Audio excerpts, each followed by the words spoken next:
All right, good morning, everybody. I've been doing this time slot for 12 years, 11, 12 years. And this show, regardless of who I've done the show with or who has been in this time slot, has always gotten to play with toys. We've always been the relief from everybody on their morning commute to have a little fun, to talk about all the entertainment, not take anything very seriously. But when you're affected, we're affected, we must talk about it. So I know a lot of people today. This is a heavy day. This is an overwhelming day. This is a day of remembrance. This is a day after a day, which was another dark day in the United States, where shootings after shootings after shootings, when violence is never acceptable. So we're not going to spend all morning talking about the events of yesterday or the fact that today is the 24th anniversary of 9/11. But we must recognize that we are all people, and no one deserves what happened yesterday to Charlie Kirk. And for what? Don't understand. There's confusion. You're having the conversation with yourself. You're having a conversation with your family. It's very sad. It's kind of the reflection of America now. There was shooting in Utah. There was a shooting in Colorado yesterday. But as I think about 9/11, and I was on the air on KLIN on 9/11, and that was tough for all of us. And it is the 24th anniversary. Some people have forgotten. I hope you never forget, because the one thing I will always remember about when 9/11 happened in this country is that as a country, we got together. We were unified. We were unified as one 24 years ago today. And I know that some will turn the temperature up and some will turn the temperature down. And we'll all say enough is enough at some point. I don't know where it's ever going to happen. I don't know if it will. But I just want you to know that today is going to be tough for people. But also is a day, like every single day, to say thank you to our firefighters, our police officers, and our first responders from the incredible moment that happened 24 years ago today. So as I started this, we've always been a show that's played in the toy box. We've had some fun. We played with our toys. We've entertained you. We don't take things seriously. We're relief on your morning commute. But I would be remiss personally if I did not acknowledge what happened yesterday in Utah on a college campus where it's a place that's open for debate, whether you agree or disagree. But that has always been a place where you can have an open debate. But it's also a day that hits me harder when it's 9/11. With people that my father, who grew up in New York City, he lost. Stories that you hear. If you've ever been to the memorial, yeah, it's 24 years ago today. And please never forget. It's well said. I think no matter what side of the aisle you stand on, we can all agree that political induced violence is never the answer. And I think one of my favorite quotes is, "History that is forgotten is doomed to repeat itself." Something that I think about a lot. I think we all can agree that that is something that exists. And that's why I think those words, "never forget," when we put them with 9/11, means so much, right? Never forget it, because history that we forget is doomed to repeat itself. And I think we can say that about the events that happened yesterday as well. So like you said, we like to have fun. We're going to have fun today, but you know, what happened yesterday and what happened 24 years ago today can never be forgotten.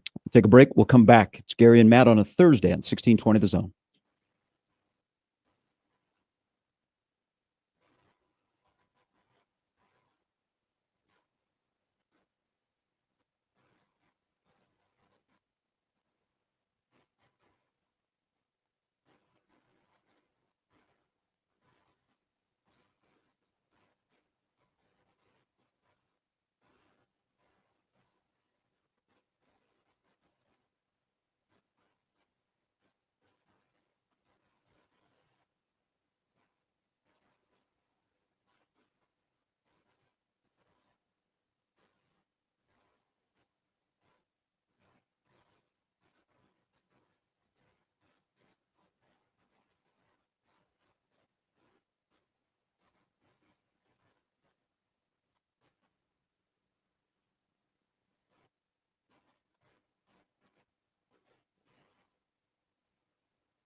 All right, welcome back in on a Thursday morning where you get Al Michaels and company is back in your life tonight.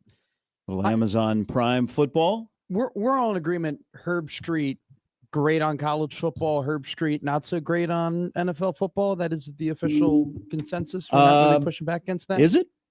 I really like Herb Street. I need to check my football. work emails. I think the problem with and I think Herb Street's first year was rocky. Mhm. I think last year he was a little bit better. I think it's just become accustomed to his voice doing college football. Yeah. And so when you hear somebody doing the NFL, it's a little bit not jarring, but it's a little bit strange to adapt to. He might be the perfect guy for Al. Yeah. You know, Al's on the back nine. He's walking up to the 19th hole. And so Yeah. Al is kind of Al, but he's Al friggin' Michaels. Sure. But we get Al Michaels and Kirk Herbstreit and the whole gang tonight from Lambeau Field. Does he bring the dog on the Oh, yeah, the NFL dog goes trips? everywhere. Okay. All right. Hopefully we don't end not up in a game. I where think the we've dog has. They've shown the dog in the NFL booth, got- Okay. or when he's on the field before the game. I was going to if say he went to Syracuse, he would have a job already. I was going to Wow, say little bitterness as a KU guy. Oh no, it's just what they tell me. And let's say that like Syracuse, and then there's KU, and then there's like Northwestern. Those are the top three Something broadcasting something like schools. that. Yeah. Yeah. I If you ever meet anybody that goes to Syracuse to their broadcasting school, they will let you know. I've met multiple Yeah. of them. They definitely let you know. They totally, and then they let you know. They don't only just let you know that they went there. They let you know all of their roommates and all of their friends Yeah. who went there, who are And the also- alums. Yes. Did and you who know are also insert now- famous guy went there? They're Now- like, now- yeah, I know Mike. Now the list is pretty impressive, but you're right. They let you know that they were at Syracuse. Are you I'm recruiting from Syracuse. There was one guy. I love him. He went to Syracuse. Great dude. But like the fact that I knew multiple times that his roommate was Noah Eagle Yeah. was a little like, okay, we get it. Like, But did you were- meet Otto? That's what I'd want to know. Well, I You mean, need a selfie with Otto. they'd be like, yeah, Mike Tirico. I have Mike Tirico's number. They all have Mike Tirico's number. They do. So Mark Nasser, who used to be the voice of the Storm Chasers before Jake and Nick, he was a Syracuse graduate, and he was there at the same time as Craig Carton. You know that name if you're into sports talk or you watched Fox when he went to TV. They would have like the famous alums would come back and speak, but they would give the students their cell phone. And a lot of them that would come to Sure. speak, like Mike Emmerich. Mike Emmerich was fantastic. right. Mike Emmerich would give you his email and his cell phone. And it's not like it was a burner phone No, that he only occasionally answered. But Nasser told me that they come back and like Tirico would actually give like his Sure. cell number out. Hey, if you need anything, you need any advice, you want me to listen to your tape, let me know. But, it's Syracuse. Do you think Amazon could be better than Monday Night Football in terms of viewership this year? Ooh, Because week 2, their first game, Washington Green Bay is a really, really good Right. game tonight at Lambeau. that's I'm- Sunday I'm- night quality. I think that this game It's better than this week's Monday night game. Well, I guess they have a doubleheader this week what on is it, Monday night. Vikings Falcons, right? And then And then Chargers Raiders. okay, or isn't it Vikings Bucks? I thought it was Vikings. Oh no, Bucks. it's Bucks Texans. Okay. Atlanta Minnesota is the Sunday night game. That's what it is. What I was going to say though is that I like these streaming service sporting events, whether it be football, whether it be NASCAR, whether it be whatever, right? Even basketball. I've always thought that their quality, whether it be the picture, whether it be the camera, whether it be Yeah. the graphics, how they cut in, how they cut out of stuff, has always been Mhm. better, honestly, than your just regular cable CBS. But the problem is, though, for me, I think what is holding Prime back really is the announcers. Like, Ooh. I love like what Prime did with NASCAR this year. I don't know if you watched one of those broadcasts. It was one of the most impressive TV broadcasts that I had watched. And how they do football, I think they've always done football. Even the preseason game, I thought they did it at a very high level. I just think that Michaels and Herb Street, I got nothing against them. I think they're both very good in their own Mhm. right. But to me, and I think this is a sentiment that's shared with a lot of people, it's just very like thrown together hodgepodge. Like it doesn't make a ton of sense for Al them. Michaels doesn't? No. But like Michaels and Herb Street just seem like they went ahead and they're like, all right, we got to get like people know but like they're not necessarily the top Listen, voices for NFL How is Kirk football. on the NFL? Yeah, like some like Kirk people isn't said. an NFL guy. Kirk is Yeah. a CFB guy. Al Michaels is Al Michaels, but like you said in the beginning, he very much is on the back nine of his career. And I think there are plenty of announcers that people would much rather tune into on a weekly basis than Al Michaels. I don't know how many announcers out there do you tune into regardless on your football Saturdays or Sundays? You just see they're doing the game and you're gonna watch. Yeah, but I'll tell you a crew that I think is gonna be that way because they're gonna be the new CBS crew. Ian Eagle and JJ Watt will be the number one crew when Jim Nance is done. Now Tony Romo's contract is close to being up. Mhm. I don't think they keep Tony Romo on the number one crew, and Nance is probably like Al Michaels is on the back nine. Sure. I think Ian Eagle and JJ Watt will be the next number That'd one actually be crew really for good. CBS. Was JJ really JJ good? was good, and the whole Damn. thing with former players, and Herb Street is one of them. Mhm. Not an NFL guy, but a college guy. Mhm. Is you have to be good right away. Ask Tom Mhm. Brady and Jason Witten. Now, I didn't watch Brady's game. Watch the game, but I didn't really listen to it. People said he was better, but Tom Brady wasn't good out of the box. Jason Witten wasn't good out of the box. And What I thought happened he to was Jason going to Witten? be good. Drew Brees wasn't good out of the box. Same. What happened to him? JJ Watt. So he did the Christmas game in Pittsburgh last year, Mhm. and he was okay. Yeah. And I think they got to pair him with the right person, and I think they have with Ian Eagle. But JJ Watt was pretty good. That's And the other day in the Pittsburgh Jets game, and if an athlete gets off to a good start on the radio or TV, Mm. They're set. they're going to make it. Yep. And so I think that's going to be their number one crew. That's a great point I haven't thought of before. a good crew. Because Witten was so bad that he had to go Yeah. back to And- the and- NFL. And he can talk football. yeah. It just in the booth. Yeah. There are some people like, last week when Danny Hurley was talking about, hey, I was thinking about getting out of the sport and I wanted to get into TV. I think Dan Hurley would be terrible on site. I think Dan Hurley would be great as a studio guy where he could just talk big picture and he could talk a lot more. Okay. I think, for example, our colleague, Nick Baugh. I don't like when Nick is in studio. I think Nick is so much better. Now, Nick is good either way, but Nick's strength is on site, sitting next to a play-by-play guy, breaking it down. He can break it down in studio, but I think his strength is at a game. I think Hurley would be studio. Jason Witten might have been better just being in a studio instead of being in a booth, like Andrew Whitworth. So he's a big part of Prime. Great point. Jason Kelsey, big part of ESPN. Yeah. We're not throwing them in as an analyst, No. but we like them on set where And they're they good. can just talk and they can talk in a minute to 90 seconds to 2 minute soundbite instead of like 15 to 30. I think that whole seconds. prime desk really is that way. I feel that way about Richard Sherman. I feel that way about Fitzpatrick. I feel that I don't think any of those Krista guys. Thompson still the host? Yes. Oh. I don't think you could put any of those Yeah. guys in the booth and they would be great. I think Hurley, though, from a studio perspective, would actually be really good. He might be the Saban. That's Yeah. exactly the comp that I make is like he could be that curmudgeon-y, kind of grumpy super winner. But Mhm. as soon as you see they have a lick of personality, you're like, holy crap, this guy's actually funny. Oh, this is legitimately entertaining. I don't know. I just think it's a very with Prime, it's just a very weird Al Michaels, Kirk Herbstreit just doesn't connect for me. Now look, I'm not gonna tune into a game and say, "Oh, this announcer's on." I'm not gonna watch this game anymore, especially a primetime game. I will never be like, I can't watch Thursday. You do know that you become smarter when you turn the volume down regardless of who's broadcasting on TV. Oh, in terms of smarter football Just knowledge. watch it yourself. Oh, yeah.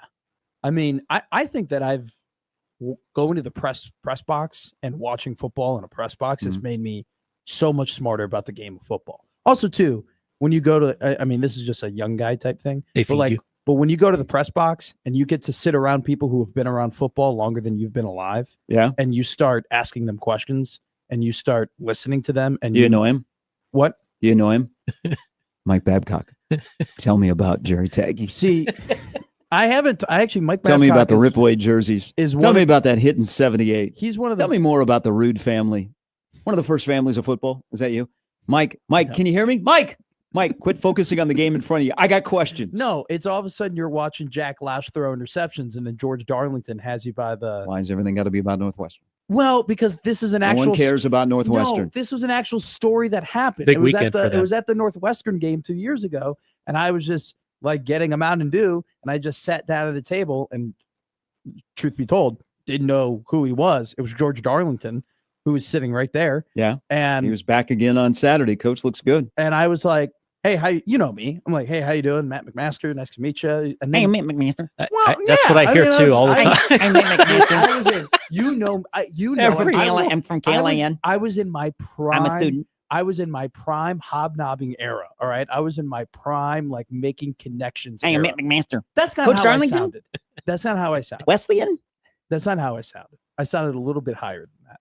And Balls he- had completely dude, dropped. he had me for 15 minutes. Oh, he's Just- fantastic. Coach it's- D is awesome. It's incredible. Just Yeah. talking about the secondary, talking about like special teams, talking about just like the You should inner take workings his of football 101 that he teaches at Southeast Community College. He told me to take his football. Yeah, I think you 101. would. I think you would gain a lot from it. There are plenty of people, male or female, that have taken that class that have learned so much from Coach Darlington.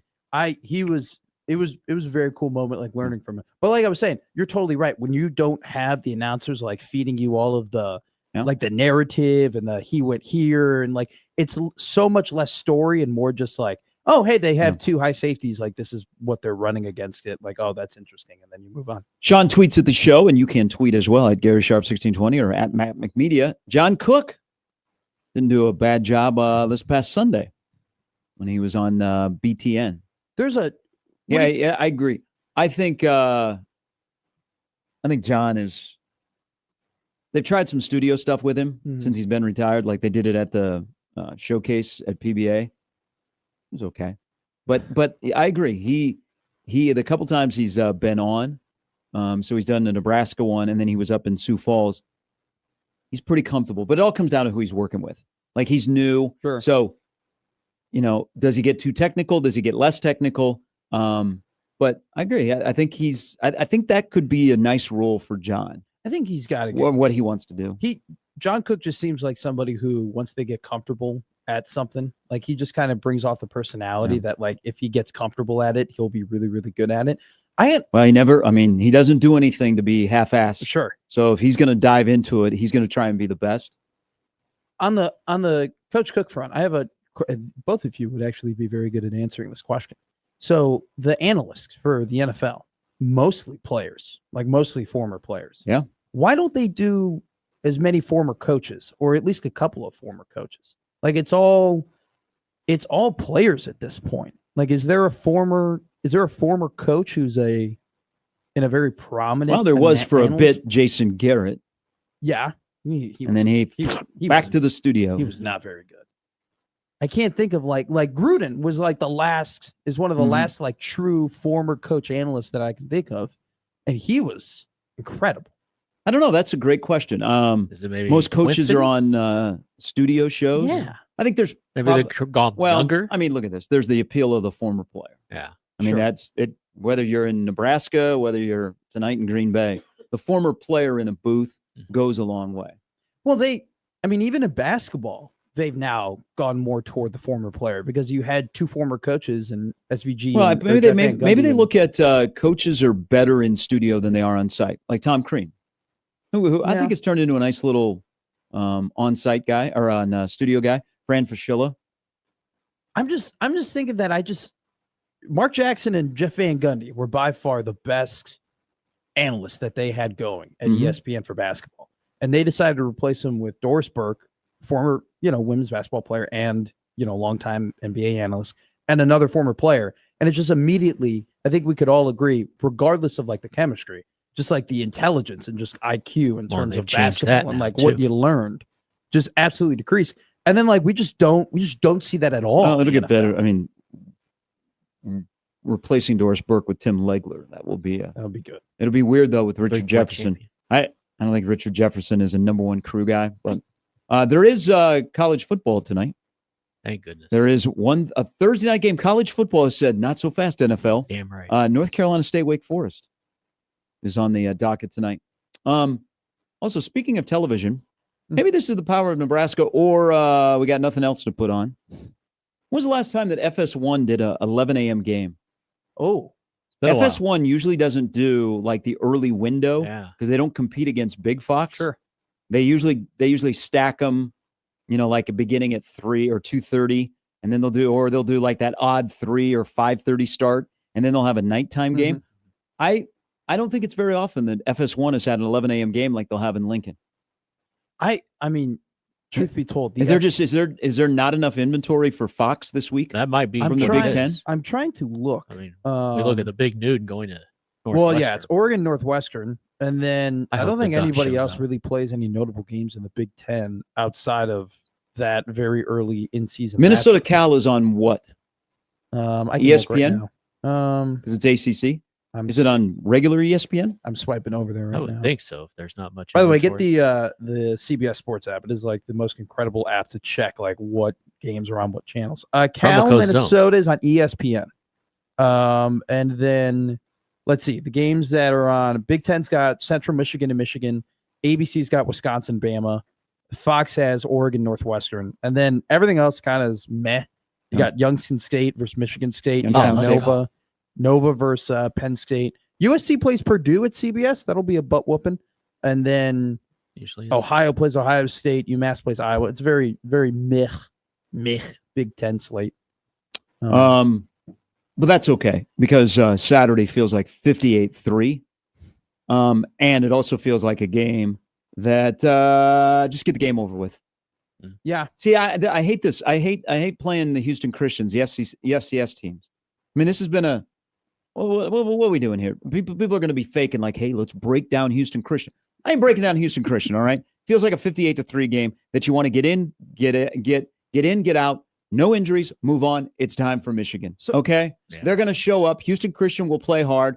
They got a fairly good defense in certain aspects. They can't hold on to the football. It feels like 58-3. Mm-hmm. It feels like you buy a program, or I noticed that there were politicians handing out rosters on Saturday. So we are back, Big Red Nation.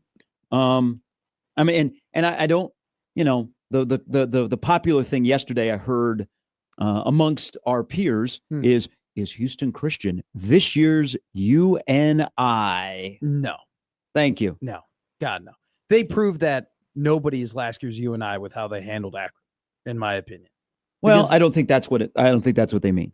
What do they mean by that? They played Colorado last year, and then who'd they turn around and play? Northern Iowa. Yeah. Okay, and they had a little bit of, even though they won 34-3, they had a little bit of letdown. They're Yeah. talking about playing a game and then turning around and having like a letdown after a really, really spirited performance. I don't think the emotion of Colorado last year, I think this team is probably better equipped to handle that going from a big game, night game, to a morning game. Again, I think it's unrealistic because Nebraska played, I went back and looked at this. Nebraska played one of their nearly flawless games that the football program has ever played, when it could have been 82-0. So I think it's unrealistic to think they're going to be on that same level. Mhm. I think 58-3 is what this feels like. But Northern Iowa last year could run the football. They were better than Houston Christian as an FCS team. And I think, I don't think, Nebraska won last year. Yeah. Okay. Nebraska's better than they were last year. Well, I think that what I was trying to get at with, I don't think UNI would happen again after what happened versus Akron, is that I think that halftime speech came from a place that was disappointed in what happened against Northern Iowa in the year prior. And I think Matt Rule didn't want to let up on that and didn't want to have like a bit of a letdown and didn't want to have a game where you won by 31 points, but you're like, man, like they didn't look that great in these like certain aspects. And so I'm curious though, because what was the score at halftime of that Northern Iowa game last year? The game also, the way that Northern Iowa played that game last year, it led to being a little bit sleepy because they ran the ball and they held onto the ball and they ran the clock.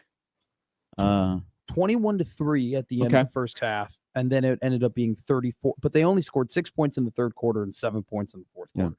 And I'm going to be curious though with HCU. Will Carter Nelson speaking of Northern Iowa, will Carter Nelson have a second career touchdown reception?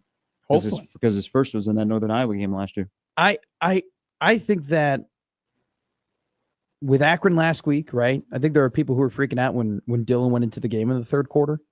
And they were like, why the hell is he still out there? Like you're like people obviously rightfully worried that you're going to get him hurt.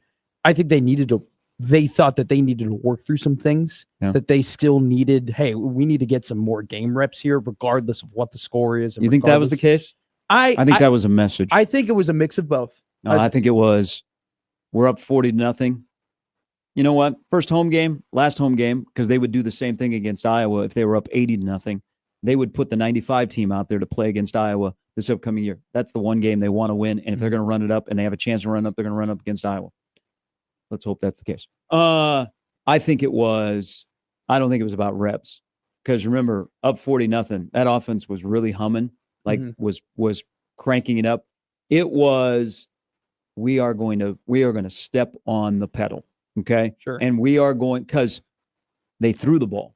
And the routes that they ran were very similar to the routes they'd been running all game that they had success on. So it wasn't like they were like, hey, we need to work on this more. I think it was, we're making a statement. Okay. We'll put the ones back out there. And also maybe to say, hey, okay, if we put you out there up 40-0, let's see if you make it 47-0. What'd they do? Boom, boom, boom. Down the field. What, 4 passes, you're in the end zone? I think that you're spot on. And look, especially after the halftime speech that was given. But see, I think the halftime speech was, I don't think it was about Northern Iowa. That's just my personal feeling. That speech was about Michigan. Because you're trying to fire them up going into that. 60 minutes of football. And you stay locked in and there is no let up. Because if now you listen to Rule on Monday and then the Will Compton releases the speech, they start to make sense of what Rule said on Monday, and then it comes out and you go, okay. So in my personal belief, that was a little bit of the future, but also the standard. But Michigan, because you're going to play a football game in 2 weeks where it's 60 minutes of go time and there is no let up, even if you got a lead. I think it'd be interesting because if that's the case, and I think that's a great point, and I do think that definitely is a part of, I think there's multiple reasons to everything, right? I don't think he just said that speech just because, hey, we got to fire him up for Michigan. I also don't think he just said that speech to your point just because he was pissed off that they only scored 13 points against Northern Iowa. But if you're right that is part of the reason that they're thinking, hey, we have to train ourselves to play 60 minutes and we got to train ourselves to be in a war for 60 minutes, then I think my question is answered, which is they will come out in the third quarter against Houston Christian and you will get probably a similar speech at halftime and you will get the same attitude and they will still try and go out there and run up the score and make a statement, the same statement. I hope you don't get the speech because I think you can't go to that well all the time. You have to be able to present your message, let it marinate, see the result. Do you do it again the following week if you're only up 33-0 at halftime? I don't know. Then I'm like, okay, do these guys need something like this? I think there's a lot in, because Rule's very fascinating to me from the standpoint of what he does when he's walking off the field at halftime. Because he has referenced 2 halftime locker rooms recently. Ohio State and UCLA. Yeah. Okay. And what the vibe was in the locker room. I think that bothered him maybe more than anything last season. Because he's been built off of culture. This whole thing has been built off of the standard and built off of trying to make the program the way that they want to. When you tell me that they walked into the locker room after Ohio State and they were super excited, even though they were losing, and then they walked into the UCLA locker room feeling down after they were losing, what is that an indication of? It's an indication of maybe not as great of a culture as you think you had. Yeah, but can I add an immature football team? Sure. Or a football team that has had the PTSD. Ooh. See, I think here's the easy answer. Okay, this feels like 58-3 this weekend. I'm on record. When he's asked after the game, let's say they do win 58-3 and they look good and more of the backups play more extended time. His simple answer is, guys, that's how it's supposed to look. And then what's your follow-up? You go, oh, yeah, okay. Back-to-back weeks where that's how it's supposed to look. At some point, they're going to get done talking about the standard, and it's just going to be that way. Again, that's how it's supposed to look. So back to the UCLA like Ohio State game. I've always thought that the worst teams that I played on as an athlete were the ones where we knew who we were. And what I mean by that is we knew that we walked into games and we knew we were the 5th best team in the conference. And when we played the 2nd best team in the conference, we'd be like, oh, they're second. We know that we're 5th. Like you walk into the game thinking that you're going to lose and then you end up losing, right? Because you walk in with the mentality of like, okay, whatever. And if we played a team that was worse than us, we would walk into the game and we'd think, oh, we're better. We're better. Like you never thought you could beat a team when you were an underdog? So the worst, like I Who said, the hell was your coach? The worst Hope teams. he was fired. The What a worst. terrible culture. No, you guys were already I know. beaten before you walked in. What do you We'll thought? see what You thought you were happens. playing Nebraska of the '90s every time you're out on the ice? But when I'm trying to Cheer for you when it's you're over. right. You're totally like you are. You got like, a terrible culture. No, we did. Things are making sense now. That's why. Wow, that guy get fired? Yeah, he does not no longer. Oh, coaching. really? Yeah. Hopefully it wasn't. Was it other things? No, it was. Oh, because of you that. just good. You have some Yeah, insight into no. why your coach got fired. Exactly. You got screwed. No. Your experience was horrible. Why? The guy's a bad guy. What's the guy doing now? Well, he had kids on the team, and he would play those. Oh, games. one of those Yeah, guys. he was bad. You play to win the game. But Oh, but you understand. You know what I'm saying because the lead-in sentence was the worst teams I've been on were that way, right? Like you got to go in to every game thinking. sounds like you didn't have many competitors on your team. We were fine. You guys, Not you enough guys dogs. were fun. We You're got to like the Elite you Eight. were there to have fun. Not enough dudes. No, I mean that was a raucous of a season. But you walk in, if you have to walk into every game A Capri Sun being after the like, game. hey, we're gonna win. Hey, we're gonna beat them. Like it does not matter if they're 1 or we're 5 or we're 43 and they're 12. Like you got to go in and you got to be like, hey, we have to win this game and hey, we have to Right. approach F everything the those same guys. exact way. Correct. And so when you walk into the UCLA locker room and you're sad when you're losing and you walk into the Ohio State locker room and you're happy because you're not down by that much, that's an indicator of them not acting that way, of them being like, they know who they are. They know what like they're expected to do. No, you got to go in being like, hey, we're those MFers. We're those guys. And I think he's trying to build Did you guys that. begin when you're playing like club hockey there? Did you? High were you school da- hockey. Were you down 3-0 before they ever dropped the puck? I would say that there were games that we probably no, Wow. seriously, I'm being straight up that we You probably guys were just out there for fun. You're just hanging out. We went to the Elite Eight. We were a pretty good hockey team when we turned things around. High school hockey in Illinois, It's pretty good hockey. equivalent to high school hockey in Nebraska. Not even close. It's way better. Ooh. It's way better. Don't the best players though in both states go and play juniors? Well, and, the best players in every state. I mean, you guys are nothing compared to Minnesota. Not even close. Not even competitive. Man, Gordon The- Bombay was awesome. The 25th team in Minnesota high school hockey could come in and probably end up playing at the United Center at the end of the year. Like, Oh, really? Wow. I mean, you got NHL players playing in Minnesota high school hockey. The best kid in our league ended up going to like a mid-tier junior that ended Okay. up playing D3 hockey. You know, it was competitive, but it wasn't. It wasn't. So he wasn't anything playing for that's- the Lincoln Stars or the Omaha Lancers? No, not in the No. USHL. No. I think probably the Or best guy beer that ever league. came out of the Chicago Catholic Hockey League was a bench warmer on the USHL. There is Houston Christian is curious to watch though. So they run out of the pistol formation. I believe that if I was on the Hypecast for 24/7 and your oddly specific prediction, Mhm. I would say Nebraska is going to get a scoop and score. Houston Christian has trouble holding on to the football. Okay, I like it. So they run the ball out of the pistol. They have like some unique things. So my oddly specific prediction would be Nebraska makes a hit on a running back, ball comes free, Hey. scoop and score, touchdown. Which should it have happened You're on Saturday? you're a little ridiculous. Why am I because- ridiculous? Because you led in with the don't tell me you're going to break down Houston Christian and don't tell me this game is about Houston Christian. And then you go ahead and you just drop they run their offense out of the pistol. Hey, like You are a sicko. Nebraska emptied the clip against Akron. Their My knowledge of tendencies. HCU is about done. Okay. All right.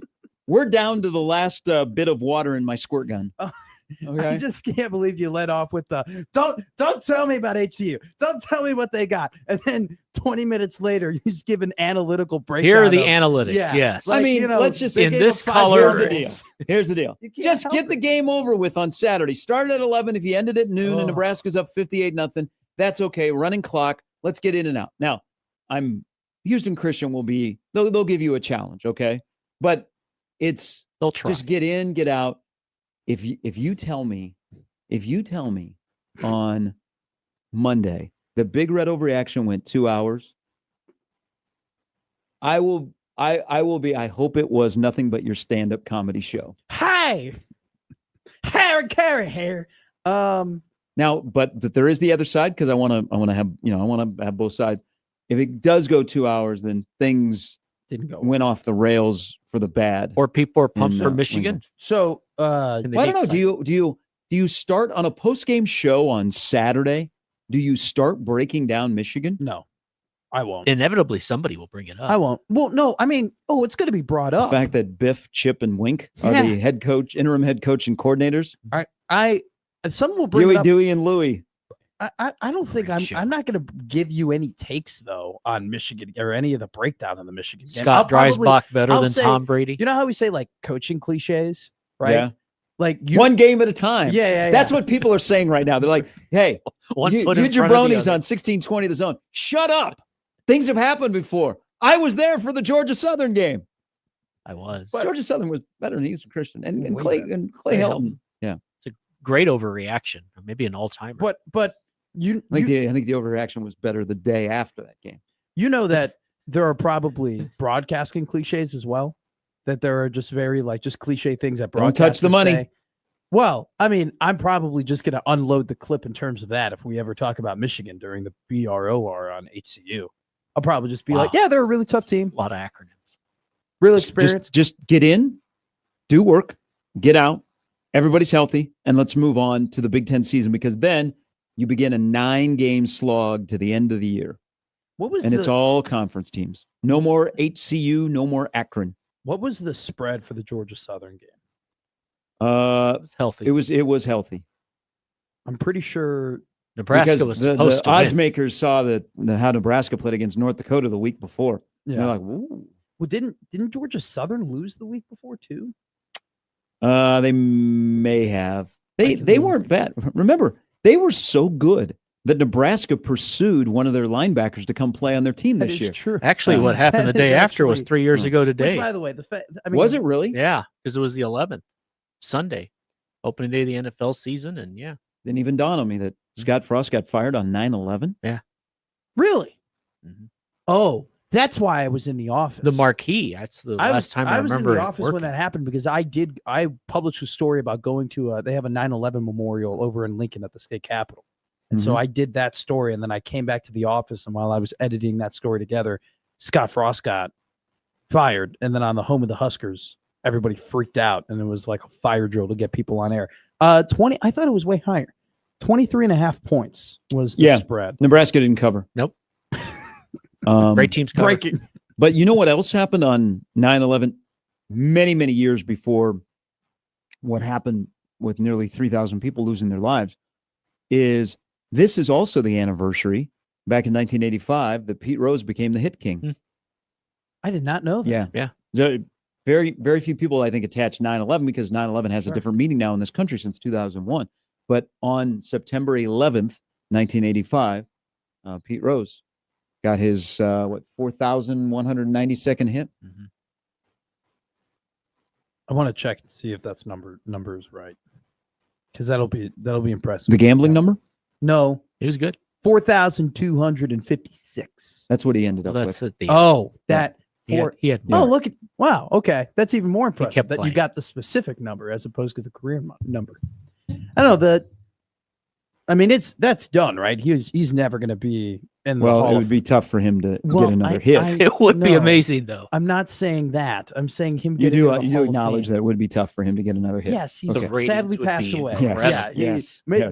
Unfortunately, Pete Rose could not pull a Mr. 3000 movie on Netflix. You ever see that movie? It's a pretty good one. Ping Pong Playa is another sports-based movie on Netflix that was also incredibly enjoyable. You ever seen ping pong player? What do you think? What do you mean? I don't know. You got No. a very vast No, Saturday I- night on vast ABC. movie Hey, I catalog. have never seen that The movie, Saturday night but movie. I'm very curious now. It's about a if I'm What if not I told mistaken, I'm you? pretty sure it's about an Asian kid who ends up becoming a professional ping pong player. Hence the name.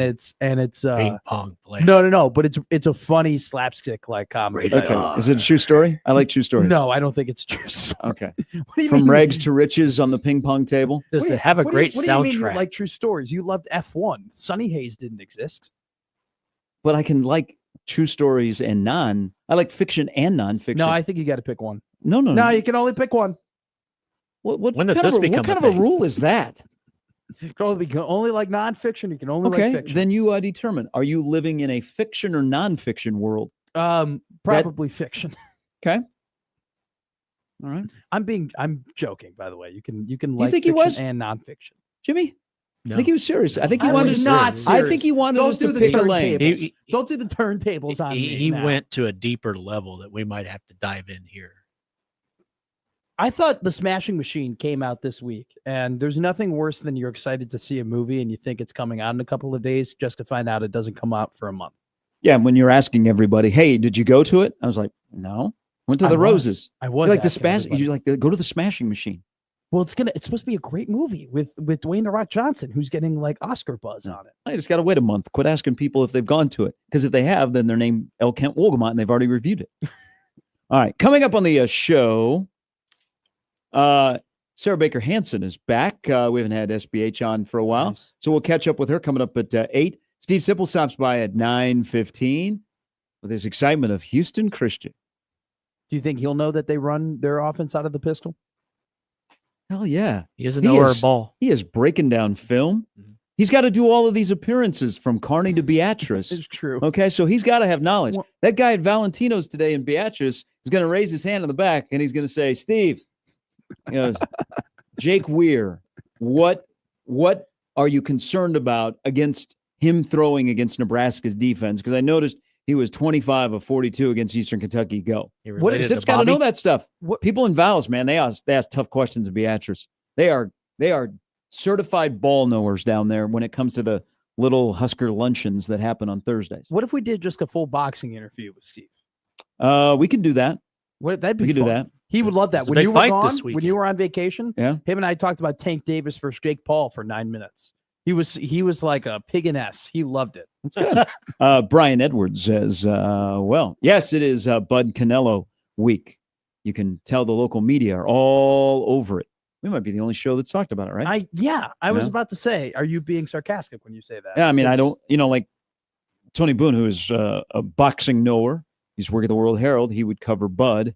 And so Tony would, like this week, he'd be out there all week. And, I don't think any local TV, no local newspaper or anything. It's all national.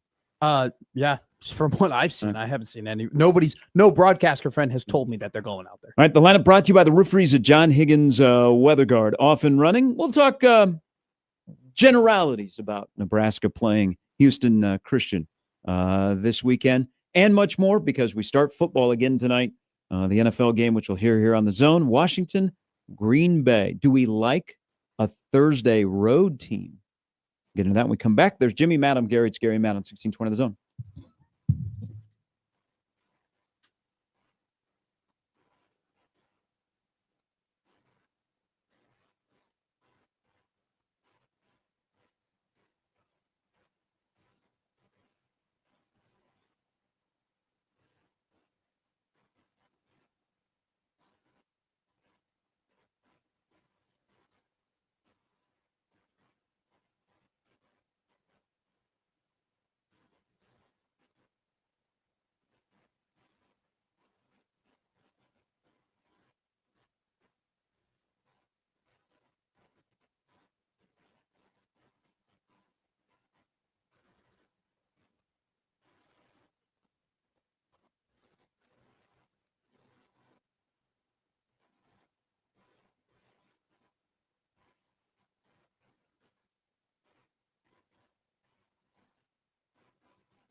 All right, welcome in on a Thursday morning. It is the 11th of September.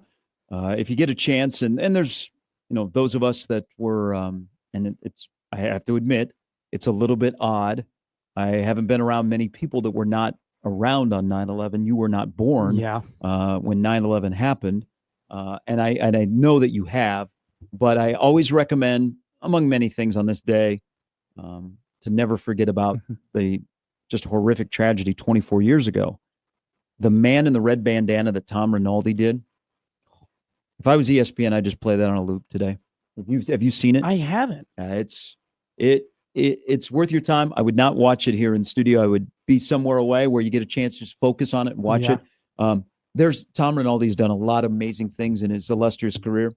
That is one of the best packages that he did, telling the story of the young man from Boston College and the red bandana and 9/11, and one of the heroes that, he's one of the heroes we can put a name to the, a face to the name and vice versa. Fantastic. I don't know, because usually Boston College is home around this time, and it's the red bandana game. I did notice that next year on 9/11, the Mets and the Yankees are playing each other. I did see that too. Yeah. That's incredible. Now I'll say this. Yes, I was not born during 9/11. I was in my mother's stomach during 9/11, which not that counts for a whole lot. But I'll say that, I know that we, make jokes about like schools and what do they teach in schools and the maths and whatnot. But like one lesson that I always do. Well, I mean, it's just like a funny, like a joke. Sometimes people just joke about American education, but the lack of education, yes, not what is actually being taught. No. Okay. But like you make the general American education jokes, but like the lesson that I always remembered, like throughout, no matter whether it was third grade, fourth grade, fifth grade, all the way up to like senior year of high school, was the 9/11 lesson, and how every 9/11 you would come to school and you would know that in your history class you're going to be spending an hour learning about it. And there would be undertones in every single class almost. Like, in literature, we would do some 9/11 poems or 9/11 readings in high school. Like it was always a lessons that I'll never forget, documentaries I'll never forget, little movies we watched that we never forget. The best one ever that I ever sat down was, we had a teacher in my 7th grade history class, Mr. O'Leary, Dan O'Leary, stood up, and I think he was in 4th grade or 5th grade at the time, when something like he was younger when 9/11 happened. And he took us through a timeline of his day. What was his day like on the day of 9/11? And what was the cafeteria like? What were the rest of the classes like? Like, what was the rest of the week following up? And like, it makes you, as someone who wasn't born, right, and doesn't know the what happened and how it was, like learning about all that. I think we've just done such a great job in our schools, having people like me who were younger recognize the importance of that event, and that you're right, we should never, ever, ever forget it. And of course, as it affected all of us in our sports world, it hit even closer home here because Nebraska was the first to come back and play when they played Rice on the Thursday night, which is a moment from the from the pregame show in the Nebraska bookstore that I'm doing to, I guess we were doing at the Union bookstore, to the tunnel walk, to both teams lined up from goal line to goal line, the American flag, the stadium that night, just so many memories. And then the other memory is like the first time that we flew, because they played in Mizzou the following Saturday. And, when you used to fly, the team would land, you get off the plane, you'd have, police escort. I mean, we had a SWAT team that surrounded the plane. Yeah. But it is the 24th anniversary. All right. A little bit later, Sarah Baker Hansen, Steve Sipple, and Brian Edwards. Have you checked? Because I know you do daily, hourly, minutely. New word. Have you checked DraftKings to see what has happened to the Nebraska-Michigan line? No, I haven't. I don't want to call myself the D word. I mean, I do like to partake, but I've never been a like week in advance lines guy. We know. Yeah. I don't know. I have never bet a game like 3 weeks in advance or anything. I just don't believe in Yeah. it. Like I just need, I think it's sucker's bet, like I'll never forget. I had buddies who bet Nebraska -7.5 in 2023 versus Colorado. Oh, Like in Yeah, like yeah, July, they yeah. bet that game, and they're like, "This is such a good line. Like Deion's going to be terrible, and he's not a real coach. It's going to be a dumpster fire." By the time you got to Colorado, it was Nebraska +7. I was like, "I don't do that." So what happened to the line? Did it shift? Michigan 1.5. Okay, So it's gone down. It looks like it's gone down about 1.5 since before camp started, end of July. That was the last time I checked it, and it was 3.5. mm-hmm. DraftKings has it up because next week there are some good games. Yeah. That line is up, and now it's Michigan 1.5. Maybe it's the impact of having Biff instead of Sharon. Moore. I'm trying to see Sleeves matter. if Odd Shark has a what it opened up at. They actually don't. I think it stayed. I think it has stayed reasonably the 3.5, maybe jumped to 4 range. By the way, the offshore bookie house over on 30th and Ames will give you a line for Nebraska Houston Christian. Yeah, so I was looking for a Nebraska Houston Christian line, and they don't Healthy, even, I would imagine. About 46.5. That's a well, lot. they don't even have an HCU helmet on FanDuel for the game. Like it's literally Nebraska versus a blank. It's like the video game, FCS Kansas. Hey, South. it's just Nebraska's playing Nebraska on Saturday. That's how it is. Well, they would be FCS Southwest, wouldn't they? Or FCS South? They're Houston's gonna sound. Yeah, I don't know. South. You I also don't- think Virginia's in the South? No, Okay. no, Virginia's not in the South. Some people say that Virginia's in the South, and that's why people in Virginia have a Southern drawl. Cal Well, and Stanford long- aren't in long the story. Atlantic region. When I think of Virginia, I do not think of South. I think of DC. But to be It's fair, for lovers. I've only been in like the DC area of Virginia. I've only The ever been, DMV. yeah, I've only been to the Alexandria area. Maybe more out east. It's more south. I'm not betting Nebraska versus Michigan. That is not a game I am willing to bet at all, because I really don't know enough about either team to know that they can accomplish maybe what that spread is. Like, I still think that there's a possibility that Michigan, isn't great, that they're just good. And there's a possibility that Nebraska could just be average. They could just be your average football team. There also is a Be a little possibility. startling if that's true. Well, Would be a letdown. Average team, you're saying 6-6? I'm saying like 7-5. Okay. That's what I would Be a say. non-coward pick if you got that Yeah. pick in before Cincinnati. Well, I don't know why 8-4 is still the coward pick. It's the smart pick. It's a smart pick. Some people that they're smart are cowards. Not many people say that, but that sounds really good right there. And Wait, there's also were you 9-3 guy? I'm 9-3 guy, and I have not That's changed. right. I've not changed from 9-3. I need. Hey, Mama needs 7 more. Find me 7 more. I don't care. Go shopping. You know what? Go to Russ's. Go to Super Saver. Go to Hy-Vee. Go to Aldi's. Go to Baker's. Wherever you want to go. All right, and find me 7. do you have the over of 7.5 on did you bet a future Yes, on Nebraska? yes, You bet the yes. over? Yes, Wow. because I did not know that. I have some faith. Ooh, 7.5. I have some faith, and wow. I have faith and knowledge. Yeah. If you weren't Sometimes that's very dangerous. if you weren't a Sometimes coward, it gets you in trouble. if you weren't a coward, you would have bet over 8.5 for Nebraska on the futures. No, there's a difference between being a coward and dumb. Okay, speaking of Michigan, had this discussion with a friend of mine who he basically said, Gary, you like Coke, don't you? And I said, I really like Coke, Coca-Cola. Diet Coke. Okay. And Coke Zero? he goes, Me. no, I just don't, it doesn't vibe with me. Now, Okay. I will drink Dr. Pepper Zero, sugar-free, Okay. but I don't like the Coke Zero. How about But I love Diet Coke, and I don't drink as much Diet Coke as I used to. But so I make it more of like when it hits the lips, It's a treat. it's like, but he goes, let's get into a discussion about Coke. And I said, yes, because I have a theory. You ready for this theory? Sure. So yesterday, this came out that Larry Ellison, are you ball knowers familiar with Larry Ellison? Or you make it rain people. Are you familiar with the name Larry Ellison? I am not. Okay. Larry Not Ellison Purvis. has passed Elon Musk as the richest person in the world. Okay. Or the United States. It doesn't matter if you're on that, if you're number one on that list, you're rich. No, I think he's It is world's Okay. Bloomberg has Ellison Okay. tops Musk as world's richest Now, man. you know what his claim to fame is besides now he's dabbled in some AI and other things to make his wealth. But you also know, if you recognize the name, what his big contribution is. He was a fullback in college football.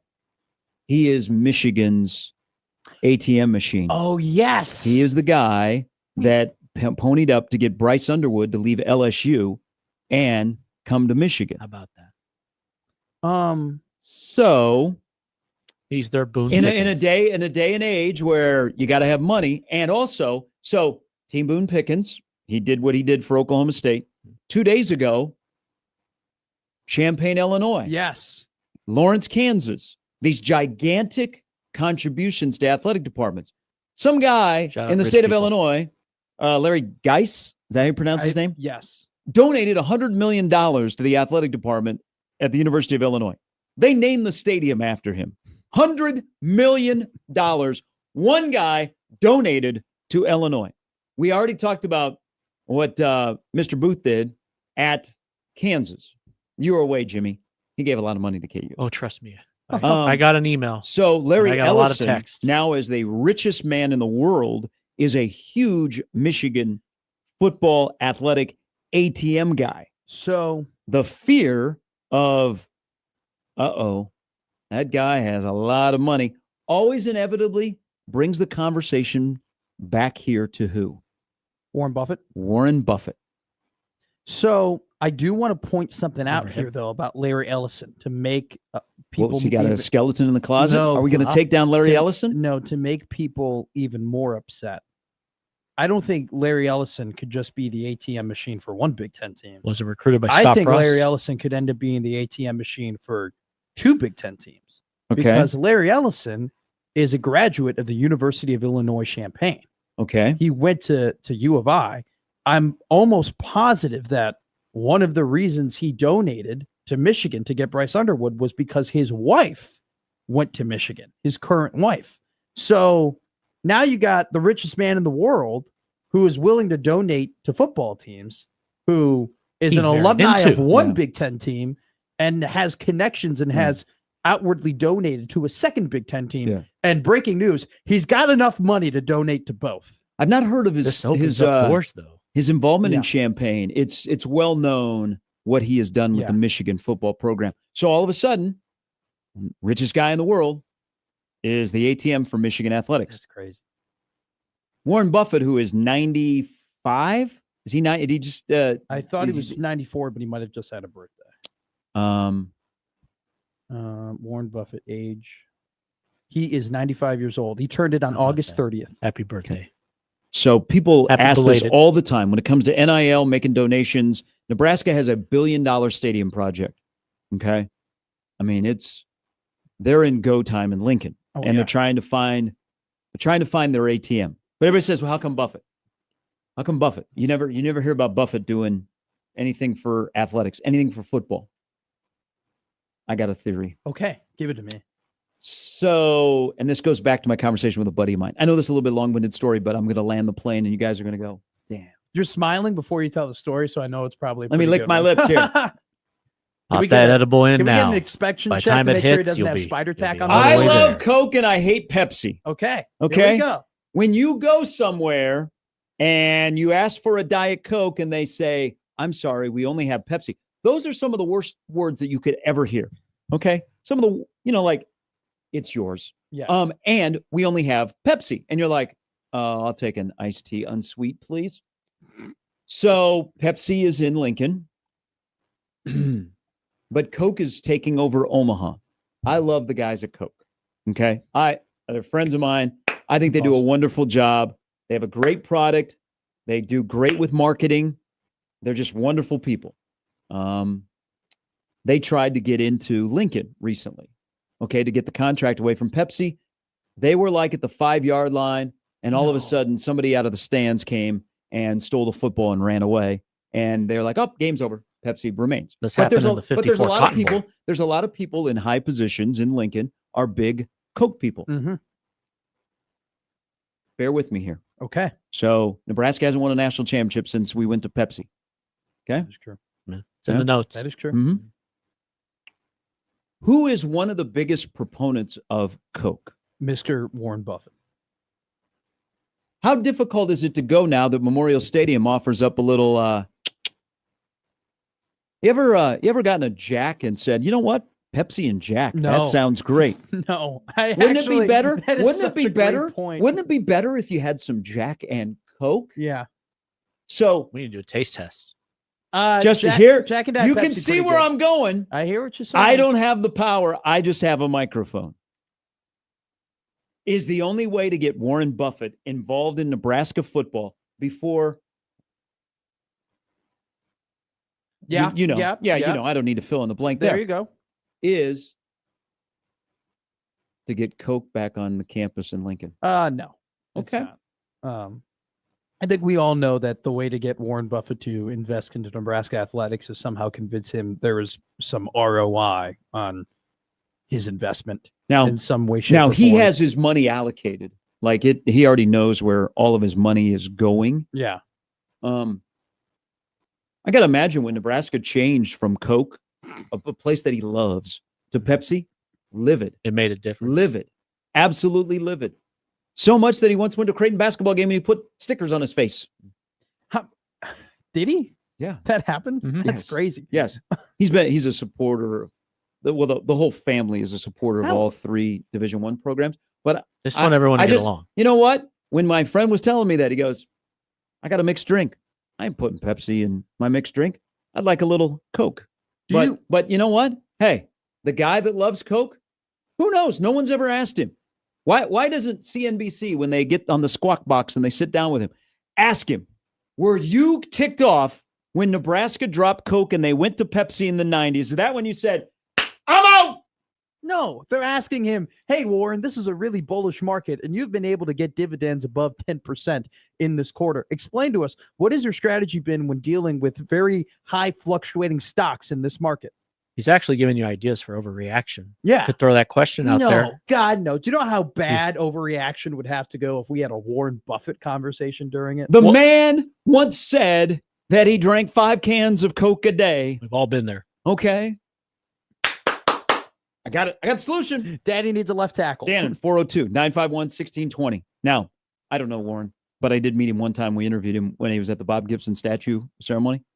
Okay. Um, Friends with him? I know. I just know where he lives. The offer was there for him to fill in. I do, by the way. So there have been like plenty of clips that I have clipped from this show that you have said that I've sent to people because I thought they were really funny. Like there's not a playlist, but I have it. Yeah. I will never forget. Save it. when We got best were, of coming. We were talking about Edgerrin James, and Oh, the party at his house? yeah, the party at his house, and you called him Edge, yeah, and I go, whoa, are you like really good friends with him? Like, are you like close? And you're like, no, not really. I thought you were gonna call Warren War for a second. No. No. Warren, I. No. When I met him, I said, hello, Mr. Buffett. Oh yeah. He Yeah. gets a Mr. Buffett Yeah. for sure. You aren't going up to him saying, "Hi, my name's Gary. Nice to meet you." Yeah, you're not looking for the hey, Warren. Nice to meet you. But too. if Nebraska, Now he calls him their G-Funk. ATM lives in isn't Omaha, it over, and everybody though? else can tap into an ATM. I mean, $100 million donation the other day to name the stadium. Can you imagine either Creighton, Omaha, or Nebraska if somebody wrote a check, a family, husband, wife, individual, $100 million in today's current Good landscape? The I mean, McMaster Center. now Sounds for good. Nebraska. Yeah, I don't now, have that now money. for Nebraska, Yeah. I'm not saying it would be a drop in the bucket, but it would not be as significant. It would be an absolute game changer for 60th and Dodge. It would also have a gigantic impact downtown. massive.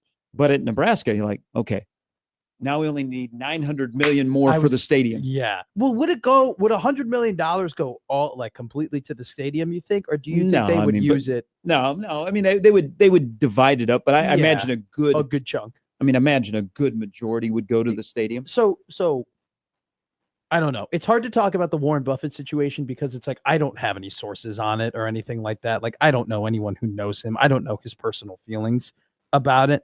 You just have to think though that ship is probably sailed, right?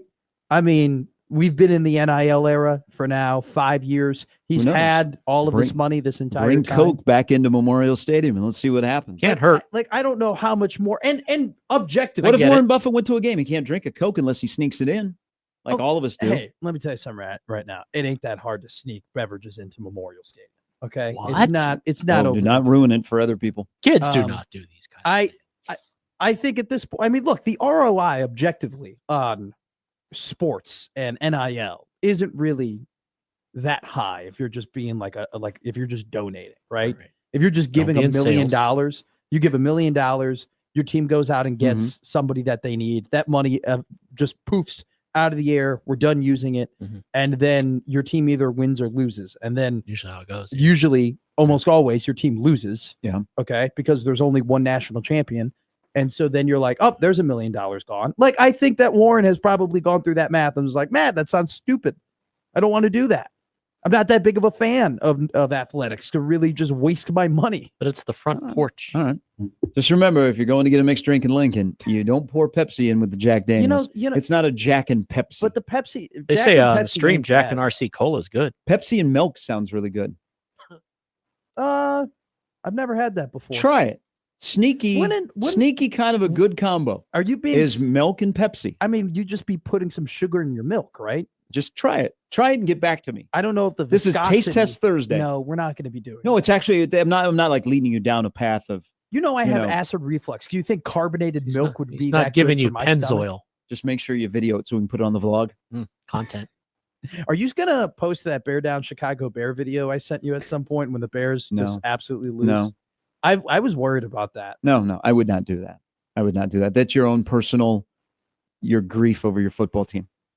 Well, that was in the happiest moment of my football team when they hired Ben Johnson, and I thought that all the problems were solved and my life was going to be exponentially better.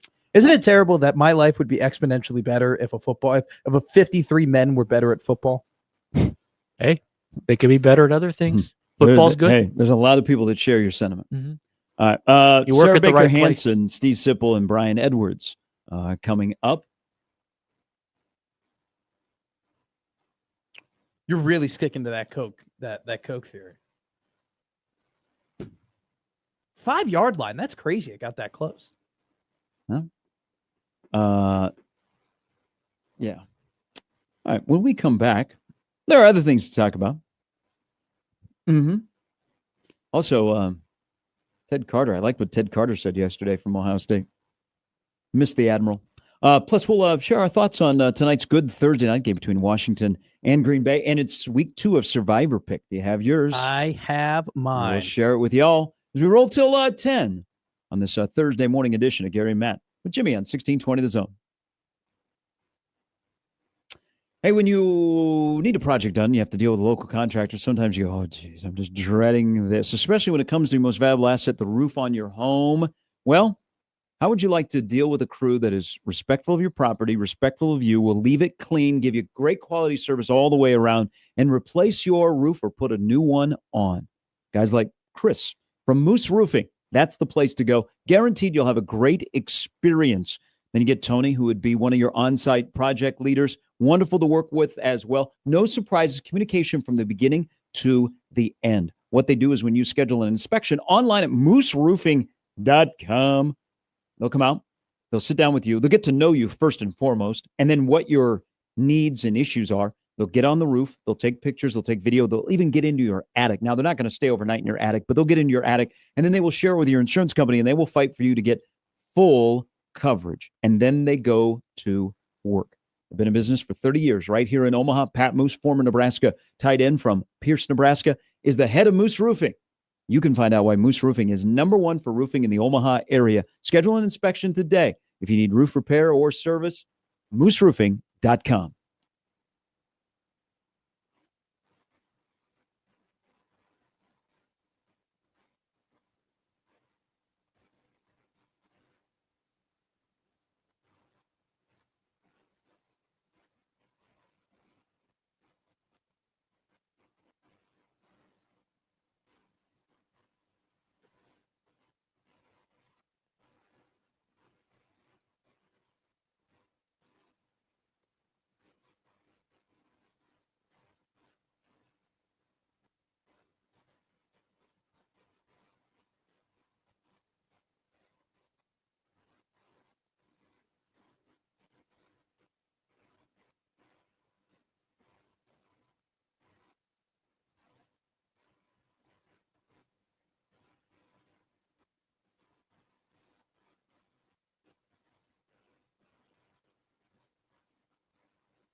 All right, on the Football Friday Fiesta tomorrow, we'll give our picks. I have noticed as I'm trying to promote the slate of games for you this weekend, where the CW, the highest rated or highest viewership for a sporting event on the CW was an Xfinity race at Daytona, drew 1.8 million until this weekend. Because South Florida, Miami is on the C-Dub. Oh, yeah.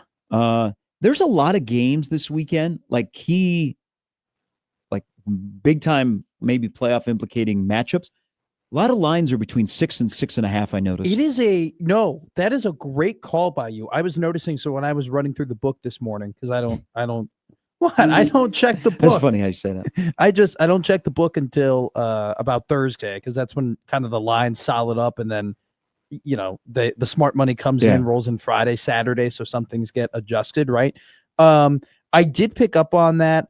There are a lot of, and I kind of said this yesterday, there are a lot of games that could be very close and competitive, but they equally could be very not that. There could be a potential, hey, what if Georgia just runs away with it, or what if, I don't think Notre Dame, but like, what if Clemson decides to turn the faucet on finally and says, screw you, Georgia Tech, we're going to go ahead, we're just going to kick your butt, right? So like, it's an interesting slate. It is a lot of 6.5, 7. There are like, I want to say, I don't know if we're going to do a full segment on it, because we might be able to. Notre Dame has to win, right? Yes.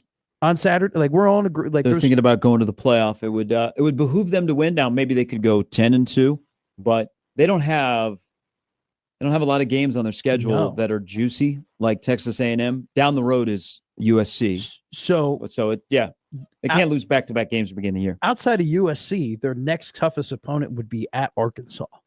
Like, you aren't going to get into the college football playoff unless maybe Syracuse or one of these teams on the back half of their schedule ends up turning it around and becomes really good. You're not getting into the college football playoff with your two best wins being USC and Arkansas. Yeah, they probably are looking at to get in that 5 seed 11-1. I mean, not 5 would get you a home game, but probably 11-1.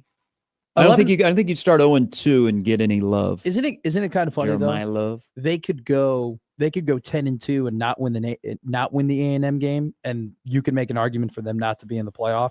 But they could go 10-2, and if they won that A&M game, you'd be like, oh, they're for sure in the playoff. Like, that's just the strength of schedule and what. I mean, it's crazy. There's another because this is, as we do every week. Sometimes you look at the slate and go, and then there's an upset and the chaos reigns. Georgia Tech, I noticed that line was at 1.9, and I think Clemson is a 3.5-point favorite. What is going on with Dabo? They struggled to put away Troy last week. They already lost LSU. Haynes King is going to play for Georgia Tech, but that line went from 9 to 3.5. It went down again this morning, Gary. Ooh. It's at 2.5 right now. Is that the number one upset pick of the weekend? So when I was reading the CBS Dabo? Sports, the CBS Sports released their like top picks of the week. That was number one. That was the first one that came up on the ticker. I think people are just rocking with the Clemson has played like 6 bad quarters out of the 8 quarters that they've been playing football this year. And it's just, and I think also too, right? Like when we head into the preseason, there were arguments against Clemson, and you kind of shooed them away. You're like, oh, I don't care that they lost to 3 SEC teams. I don't care that it was a miracle that they made the ACC championship. I don't care that, they got their butts whooped against Texas. Like, they're bringing back 80% of the production. I think now some of those questions of like, oh, did this team actually, are they going to get better, or did they actually hit their ceiling, is like being talked about now. Georgia Tech also too, like, a damn good football team. Like, not bad. Like, not bad at all. Like, they're no pushover. I don't know. I would take Clemson minus 2.5 though. I don't care that the pros love plus 2.5. I don't care that I just think that Clemson easily with Cade Klubnik and that wide receiver core could just turn the faucet on. You said something yesterday that perplexed me, and I thought about it during the day. Oh, wow. As I was watching the Cubs win last night. Still Big 6 win. bases. They're the anti-Kansas City Royals, who they won yesterday. Yeah, they much needed win with their bullpen. I think the Royals haven't stolen a base in 18 straight games, but the Cubs last night stole 6, and the Cubs had a great night with the bullpen. You brought up with the announcement that Anthony Rizzo was retiring yesterday. Yeah. And you said, should his 44 be retired? I thought about that because you also added something about who off the 2016 team Mhm. is going to have their number retired. As much as I like Anthony Rizzo, I don't think you can retire his number as a Cub. I think you can put him in the Cubs Hall of Fame, no doubt. Like, that's a no doubt. I think you definitely could, but you would be lowering the standard. You would be lowering the standard Yep. of the guys that go into the Yep. rafters. And there will always be the people who look at 44 in the rafters and be like, yeah, happy it's up there. Meh, Okay, so this is why I'm a little bit unsure. And this isn't like a knock on Anthony Rizzo. I mean, I love Anthony Rizzo. I mean, I actually went and looked at his 14 pitch at bat against the Cardinals towards the end of his stay in Chicago, which was just a great moment and also reminded me, thank God we had the pitch clock. Yes. So he had a great 14 pitch at bat against the Cardinals late in his Cub career at Wrigley Field. Is everybody that has their number retired by the Cubs, what do they share in Hall of common? Fame. Yeah, they're in the Hall of Fame. Yeah. Anthony Rizzo is not going to be in the Hall of Fame. No. And then there's the other part. If you retire 44 for the Cubs, don't you have to retire 17? Because they're very similar. One has a World Series ring, Sure. the other doesn't, and 17 being Mark Grace. That's why I thought about that a lot because I love Rizzo, but the numbers retired are Hall of Famers. So And Rizzo is not going to Cooperstown. I'll say this right now. The only real argument that Rizzo has for getting his number retired is because he got the World Series the first time in 108 years. Uh-huh. And I think internally they might be very remiss to the fact of like, how do you win your first or the most iconic moment in franchise history, one of the most iconic moments in baseball history? How do you not have one of those guys honored and have one of those like numbers retired? If Rizzo, like, I think it goes without saying, if Rizzo wasn't on the 2016 World Series team, I don't think this would be a conversation. Now, correct me if I'm wrong, Gary. What, 4 All-Stars, 3 Gold Gloves, was on the team for 10 years. Yeah, he was the face of the franchise while he was there. His WAR was 40. He was there when they were bad. Oh, he was there when they were terrible. I mean, he was playing with Starlin Castro when they were awful, and Luis Valbuena was throwing to him, and Marlon Byrd was the starting outfielder. Mark Grace's WAR, 46.4. Anthony Rizzo's was 40.6. Yeah, so if you retire 44, then you got to retire 17, and there's no push to retire 17. So that's why I think Cubs Hall of Fame, no doubt. I mean, that's no brainer. I mean, hell, bring the whole team and put them in the Cubs Hall of Fame. I think for the group of, in baseball and almost across the board, everybody that has a number retired is in the Hall of Fame. Like I was talking with Ken Ritzdorf the other night. He's a huge Cardinal fan. And, 5 and 4, Pujols and Molina are going to go in. They're going to be retired in St. Louis, but also most of those guys are going to go in the Hall of Fame. Yeah. And I think from Fergie Jenkins all the way to Rhino, you into the Hall of Fame, your number's retired. Rizzo isn't going to Cooperstown, but he can have a place in your heart and the Cubs Hall of Fame, and I'm good. Is the argument that, hey, you have to have a guy on the 2016 World Series team, you have to have one of their numbers, that doesn't do enough for you? I mean, you already have the World Series banner that's flying from the same pole that has all the retired numbers on it, so I think I'm good. Yeah. They got to do something special. Like, they have to do. They will. He's throwing out the first pitch on Saturday, and the ticket prices are through the roof. Really? For the game on Saturday. Just to watch him throw the first Anthony pitch? Rizzo's a big deal, but not big enough to have 44 retired. They got to do some sort of statue, though, in Gallagher Way. Or they have to do For Rizzo? No, for the World Series. Maybe they do maybe they do their celebration on the mound. Oh, that statue? Yeah. Yeah. Do you know what I would You like? love some statues. I love You're a big statue guy. I'm glad you finally caught on to that. You love your soup and you love your statues. I think statues are so cool in sports. Like the Stan Mikita, the Bobby Hole, the Michael Jordan. I was very lucky to grow up in a town that has some of the coolest statues. Okay. Would never happen. I know it's not going to happen, but I just want to throw it out there because I think it's cool. What you do, you have your statue for the 2016 World Series is you have Bryant throwing the ball, like the motion he makes, like he's slipping from under him. And then you do the thing where you line it up on the exact angle and you have the exact distance between what the throw was between Rizzo and Bryant, right? So it's Bryant making the throw, and then the exact dimensions of what the throw was at in Cleveland. You have Rizzo catching the ball and like holding up his hands like He's when thought they quite won the a bit World about Series. this. You know how that'd be a sick statue, wouldn't it? Wouldn't that be really cool if like maybe they made a little diamond? Maybe they made a little diamond at Gallagher Way, and they put Bryant's statue exactly where he was on the Progressive Field diamond, and then they put Rizzo's statue where first base would be. You're not vibing with it. No, I that's a very interesting because you've thought a lot about this. Oh, I have thought a ton Very about the passionate honoring breakdown. I would of the just 2016 what about World just Series. doing a celebration of their celebration in the middle of the infield think and that's- cut out Addison Russell. I think that's such a cop out. Why? I don't know. It's just not a cop out, but it's just You can too- include so many guys. You get John it's- Lester I in there. know, but then You get the professor in there. But You there's get Willie in there. But there are some guys. See, that's the problem, though. There are some guys on that team. I that get my Zobrist in there. No, there are some guys on this. I get Dexter Fowler. There are some guys on the 2016 team that Probably I no going to have to longer roll like. this Chapman in there. I I know. get Mike Montgomery in a statue. I no longer like Javier Baez. Okay. Why? Because he was not. What he did at the end of the Cubs career, end of his Cubs career, he was incredibly overrated as a Cub. I don't care what anybody says. In the last couple of years, when he was with the Cubs, his defense went down, his strikeout rate went up. It was all about him. We would have guys in scoring position, and he would try and launch a ball into the stands and strike out as opposed to trying to move runners over. I love everybody on the 2016 World No. Series team except You for Addison Russell. You still don't like Wilson? You still like Wilson Contreras? Yes. Wilson and Dexter Fowler. I love Dexter Fowler. Yeah, they both ended up with the Cardinals. See, that was different, though. No, how is that different? They're both on the same team. Whoa. They're all both on the same. They won a World Series. You know Dex- what? I will always be great to them. Okay, grateful for them. They played with the Cubs. They won a World Series. Something I may only see once in my lifetime, but at least I got to see it. And you know what? You are the greatest to me. You could come back to the Cubs convention in January anytime.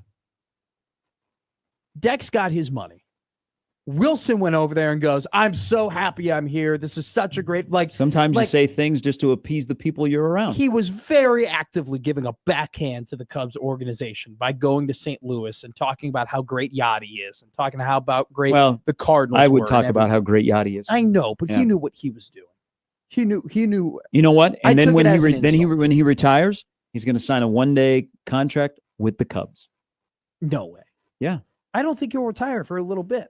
But when he does, He'll probably end up being on the Cardinals as many years as he was on the Cubs. yeah, but he will not have the same success he had with the Cubs. Well, that is very true. Should Yeah. have stuck in Chicago, and that way I would like you, and I would totally No, want you no, to the be a part Cubs. of The this Cubs guy. moved on. The Cubs moved on at the right time. I mean, that would have cost him too much. Smell the sack. Says Philly has a statue of a fake boxer, but not Great one of point. Joe Frazier. Statues are That overrated. is crazy. Philly doesn't have a Joe Frazier statue. I was And watching. he was in When the will? first Rocky. By the way, when will Omaha have a Bud Crawford Street downtown and a statue of Bud Crawford? After he wins on Saturday. Hmm. Be signed, sealed, delivered. Maybe immediately Monday morning. Hey, They so- just move. They rename a street downtown Bud Crawford Way. They got the signs ready to go. I was watching Canelo tape yesterday. Straight left city. Straight, Bud, if you're listening. Straight lefts, And buddy. he is. Straight lefts. Bang, bang, bang. All right. Sarah is going to join us at 8:30. Had to make a little of adjustment. So please plan accordingly. Steve Sipple, Brian Edwards as well. Gary and Matt on 1620 The Zone.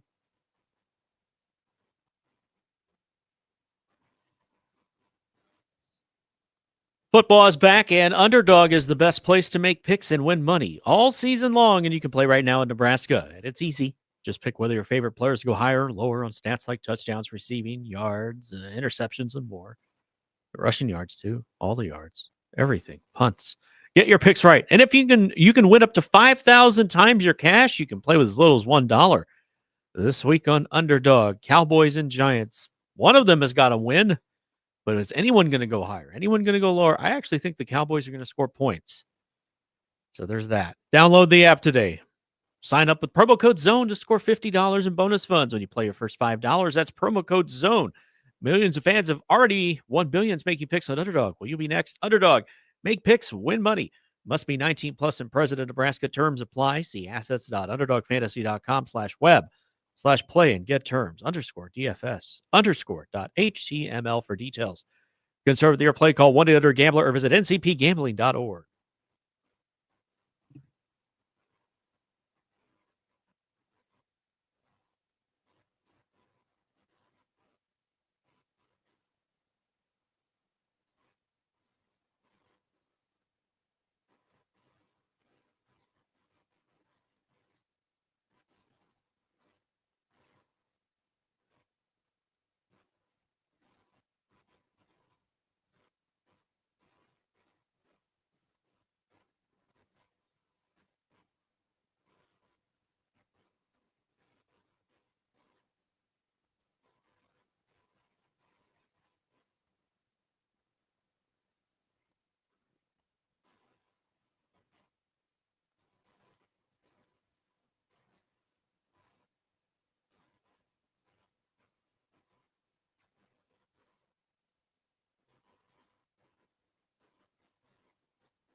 All right. Speaking of statues, we are a week away from the unveiling on the north side of the Devaney Center, the John Cook statue. Nice. Now, all we ask, because it's next Thursday, the dedication right there, the north side of the Devaney Center. What is it? The artist is George Lundeen. Okay. This went quick. This one got approved in April. Yeah. They did the statue, and now they're unveiling it a week from today. Just please, Don't flub please, all we ask, because I've seen Be better than the Dwayne Wade statue. be better than the Marlon Briscoe statue. Be better than. I was going to ask if Mr. Lundeen had ever done any of the Cristiano Ronaldo statues that have been done. Can the facial features look like Coach Cook? Well, so I'll say this. Please, I'll say please. this right now. Just this is for any, because I'm not a statue expert, but I know my way around a good sports statue. You young kids love retiring numbers like after a year and building statues. Yeah, we do. We like commemorative you guys- things. It's because of magnetiles. Their I'm surprised in generation the grew up with discussion the about Rizzo, coolest you didn't stuff. say, hey, number 4 should be up there. no. You jinxed him, by the way. When we had the discussion, you said he's a superstar. And I said, he has the I potential. didn't- He's a star. Then he went down. And then he's like, By the way, ugh. I said that in the third week of the season, and after I said that, he continued to be great. It was a and little bit later. I then- thought it was the middle of the summer. No, it wasn't in the middle of the summer. But yes, I Young did. kids, they like statues and Look, Hall of Fame. you have rightfully gotten on me for me trying to celebrate athletes maybe a little bit more. Your standards are definitely higher. Justin than my Fields standards. ran crazy on the Niners early in his okay. career, and you're like, move over, Ditka. Yeah, he actually played terrible that game. But when I was Is that going, the slap game? Is it a ring game? yeah, it was. Yeah. Oh God, I was at the Culinary offices. I'll never forget it. Don't have him smiling. Okay, statues don't look good when they're smiling. When they're showing teeth, I feel like that's just a pretty clear rule. Whenever you But he's have got a good-looking smile. I know he He's does. got the but smile of but I the know something you bronze- don't, and we're about to destroy you. Do you know what we're used to in society? White teeth. Do you know what statues have? Brown teeth. Okay, it just doesn't look all that Wow. great. Okay, just don't do a smile. Smiles. Look at the statues. Look at all these statues that we've had You that know, have if it's been like bad. a bronze statue, the whole thing is bronze. He's Well, cooking. But you know what I'm saying though. It's like don't have the statue smile. The worst statues are the ones where they're smiling. Look at the Dwayne Wade statue. Look at the Cristiano Ronaldo statue. Those guys are smiling. Old West pictures, nobody smiled. Nobody's smiling. Just have him standing there looking incredibly stoic like he is. That's just my tip. But they already made it, so maybe my tip is too late. I don't know. That's a I tease. don't recall because Sean just sent me a picture. Oh, so Terry Pettit put out on Facebook a statue in the back of a pickup. It's in a wait. It's not in like a van.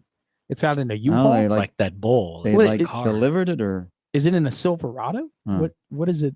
Is it in a oh, they know Denali? they're just showing it's under bubble wrap here. Okay.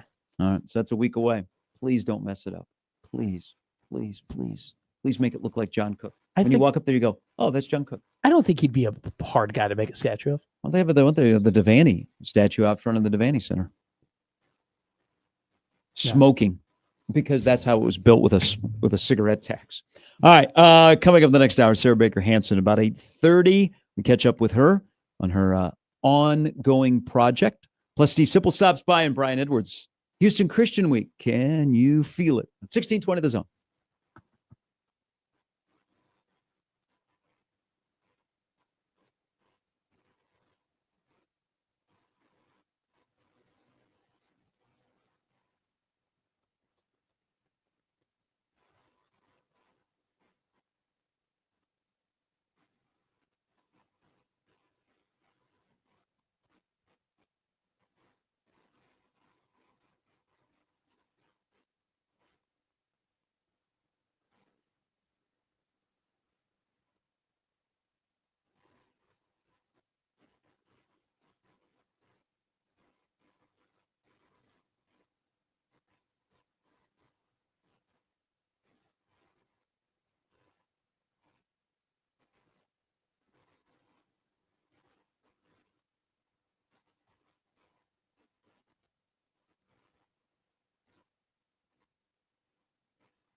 So on the 24th anniversary of 9/11, they've started the memorial at the site of the World Trade Center that is now the 9/11 Memorial in Lower Manhattan, where they read off all of the names, and there will be remembrances throughout this country, and with the incidents of yesterday, it's just it's a heavy day for a lot of people with what happened in Utah yesterday. Also, don't forget we had an shooting incident in Colorado as well. But a day of remembrance. I do want to point something out, and if you have a chance to join us tonight, so our Thursday Night Lights game on CW is Blair at Gretna. Blair has a brand new head coach looking to catch up with Will. Big fan of Joe Dalton and what Gretna has done, and Michael Knutson is one of the more underrated quarterbacks in the Metro.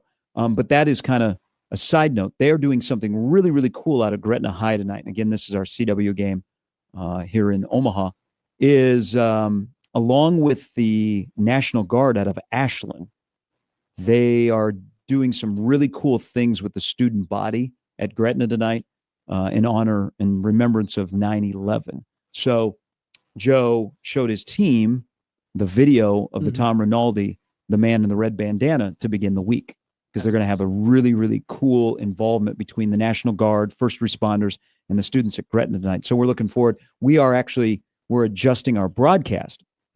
I don't know if this is, well, what the hell? I don't know if this is for air, but this is going to be for air. Sure. We are adjusting the beginning of our broadcast to feature what they're doing at Gretna tonight. So hopefully people will see what they're doing, and kudos to everybody that's involved, from Joe Dalton, the fine football coach, all the way down to the great people that are involved in the Gretna community. So we're looking forward to being out there tonight, and the weather's going to be great. That's incredible. We got Bell West and Bell East going at it tonight. The Battle of Bellevue.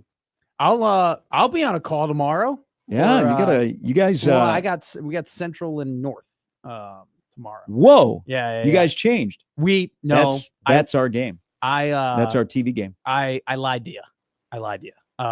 I read the wrong game to you when I told you that we were going to be on. Yeah. So yeah, we have I'm doing coaches interviews today. That's my really. That's that's our TV game. Okay, we're on TV. We'll see. We'll figure it out. We'll see you there. We'll be looking down at you guys. I know. Live and in color. It'll be enjoyable. So yeah. It'll be a good time. I guess you've never been to Seaman. No, I haven't. This is the greatest views in the views are fantastic. Right into downtown Omaha. This should be a little wild game. This is gonna be interesting, just because I'm like, this is just a completely new ground for me, just learning about all this stuff. So you're working with Schreiner. He'll take care of you. He'll take good care of me. I'm also doing color commentary, so I'm X of the North. Hi, it's Matt McMaster here. They're playing cover 3 tonight. They're not able to force it down the field. Back to you, John. Oh boy. The last time we did the North Central game, because I've done the North Central game now either Thursday or Friday night TV 5 straight years. Wow. Usually a really, really good game. And this year, the abundance of talent that is at Central, and of course the abundance of talent that is at North, it's the game of the night throughout the state of Nebraska, in my opinion. But 2 years ago, it was very heated. I mean, there was a lot of stuff going on. There was a lot of stuff in the stands going on. There was a lot of stuff on the field.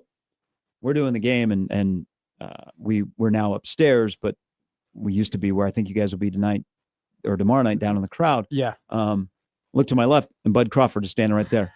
So that's I know awesome. Bud. So Bud and I dap up, and we throw Bud on the air. It was a Thursday night game. Really? Yeah. So we threw Bud on the air, and Bud grabbed the headset, and we weren't talking about what was going on, but that was okay because we had the champ that was on because he was at the game. He's got connections to both. But it's usually a very interesting atmosphere. Usually the stands are pretty packed in a beautiful stadium, and it'll be fun tomorrow night. Was that after the Spence fight or before the Spence fight? It was 2 years ago. Okay. So what? Before. Before? Okay, that's what I thought. I think like the next week he left. Okay. That would have been funny though if he had beaten Spence and then he came on the air. Like, dude, you would have had the official baddest man on the planet just on a CW Nebraska high school football broadcast. He was just standing next to me, and I looked over and we dapped up and didn't understand the concept of that the game's going on and I'm on the air and he's talking, trying to have a conversation with me. So I'm like, listen, here, headset, boom, you're on.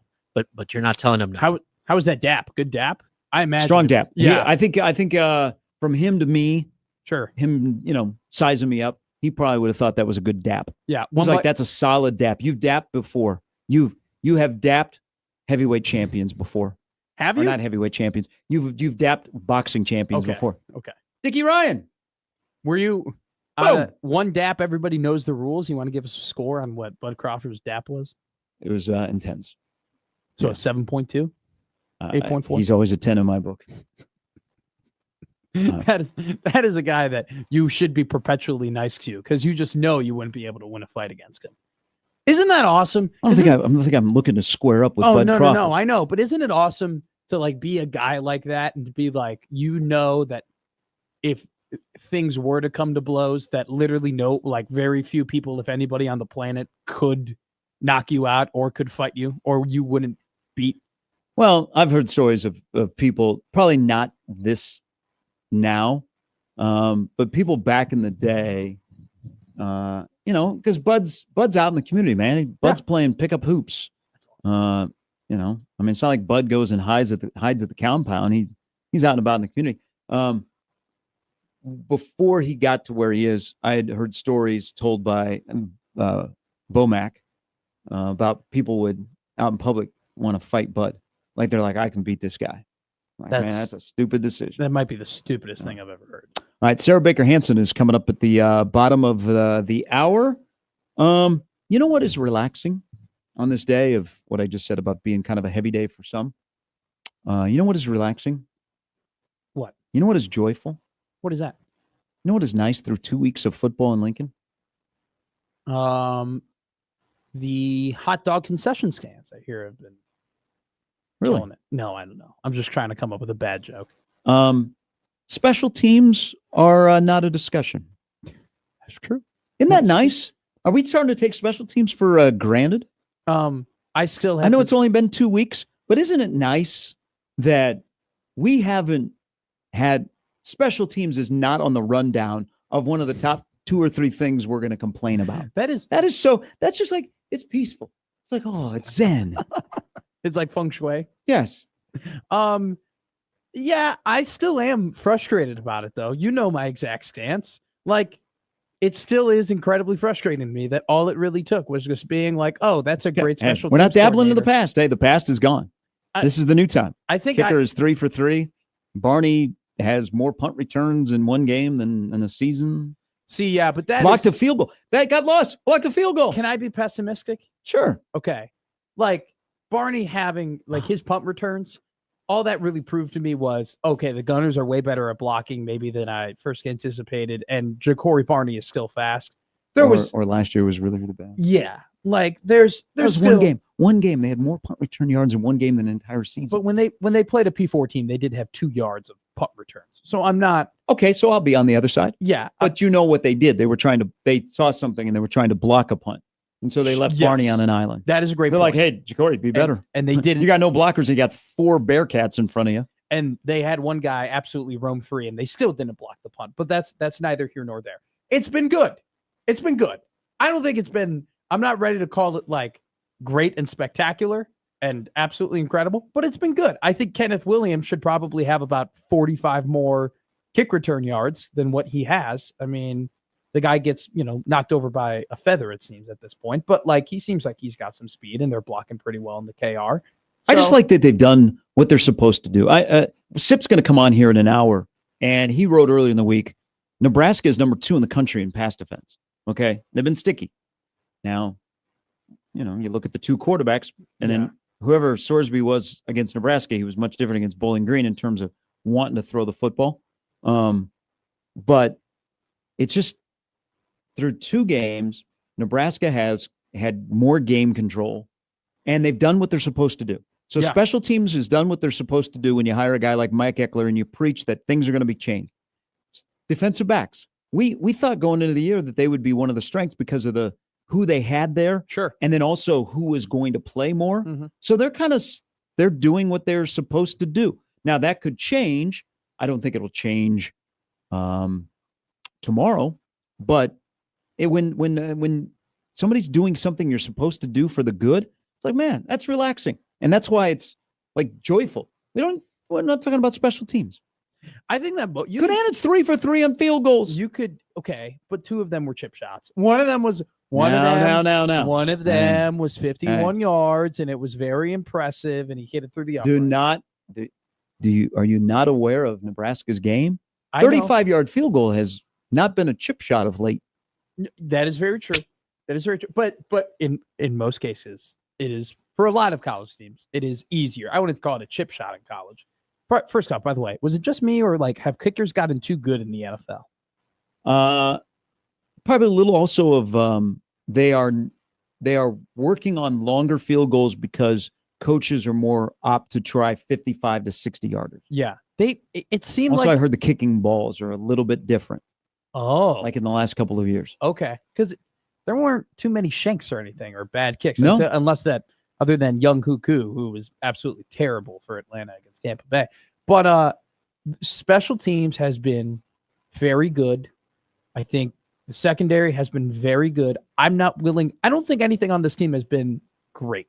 I think individual players have been great, but I don't think whole units as a whole has been great. I think the max I would say is very good. Which unit hasn't been very good? The D-line.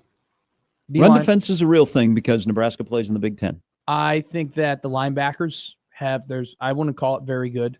I wouldn't call it bad, but I think the only reason I'm not calling it bad is because Vincent Shavers is a wrecking ball, and when he is able to play more and more snaps, you're going to see that more often. I'd probably say the D-line and the linebackers are probably the two units that I would tell you straight up haven't been very good. Now, somebody who has not done what he's supposed to do? I know you're not supposed to complain after you have one of the more dominating wins in the history of a program. I don't know. Henry Lutovsky has not been what I thought he would be through the first two games. Just not enough push on the O-line that you're saying. I mean, they're running it a lot to his side on the inside zone. He hasn't been noticeable. And I expect it. Spindler's been solid. Lutovsky and Evans, you don't realize Ben Scott was the center last year because Evans has done well. I hold Lutovsky into a higher realm, and he just hasn't been noticeable or just what I expect him to be dominating considering the two teams that they just played. I want to go ahead and what they need out of him. I want to pull up this advanced stat because I don't know. I mean, they're 96th. The other part where you were bringing up rush defense, which is real, because they play in the Big Ten, is they've flipped the Matt Rule world. They're number 2 in pass defense, and they're 96th in rush defense. That's crazy. Which is usually kind of opposite. Well, the exact opposite. Now, we're both in agreement that the secondary isn't the second best in the country, but it's in the realm-ish. It should be top 20, should be top 25 throughout the throughout the entirety of the year. I just think that with the secondary, I do have a little bit of I pull back just a little bit because there were about 3 throws that Sorsby should have hit that he did not hit. And he doesn't underthrow the last one. Probably that's one. Yeah. And there was one on the sideline thing right before the second quarter that they got beat, and it was just a throw that ended up hitting. I think Marshall was on the coverage and ended up hitting his legs. And also too, Akron, it's not like their wide receivers were getting the massive separation, but they dropped plenty of passes that they probably should have caught. I want to get the rushing. Sorry, I'm trying to get. But if you're going to say Akron is terrible throwing the football, then you should have great stats, right? Yes. Okay. Yeah. And that's where I look at that. I mean, I don't think anybody's going, man, Akron's going to be our stiffest test. All right. Finley, greater than Maeva. Go. So this is interesting. Well, hold that thought. We got to take a break. Oh, here I'm before sorry. you go into a long diatribe. Sarah Baker Hansen's coming up here in a little bit. Steve Sipple as well. We'll pester these questions at him. Also, Brian Edwards on 1620 The Zone.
All right, Niner fans, you can be annoyed at injuries. Brock Purdy is out 2 to 5 weeks.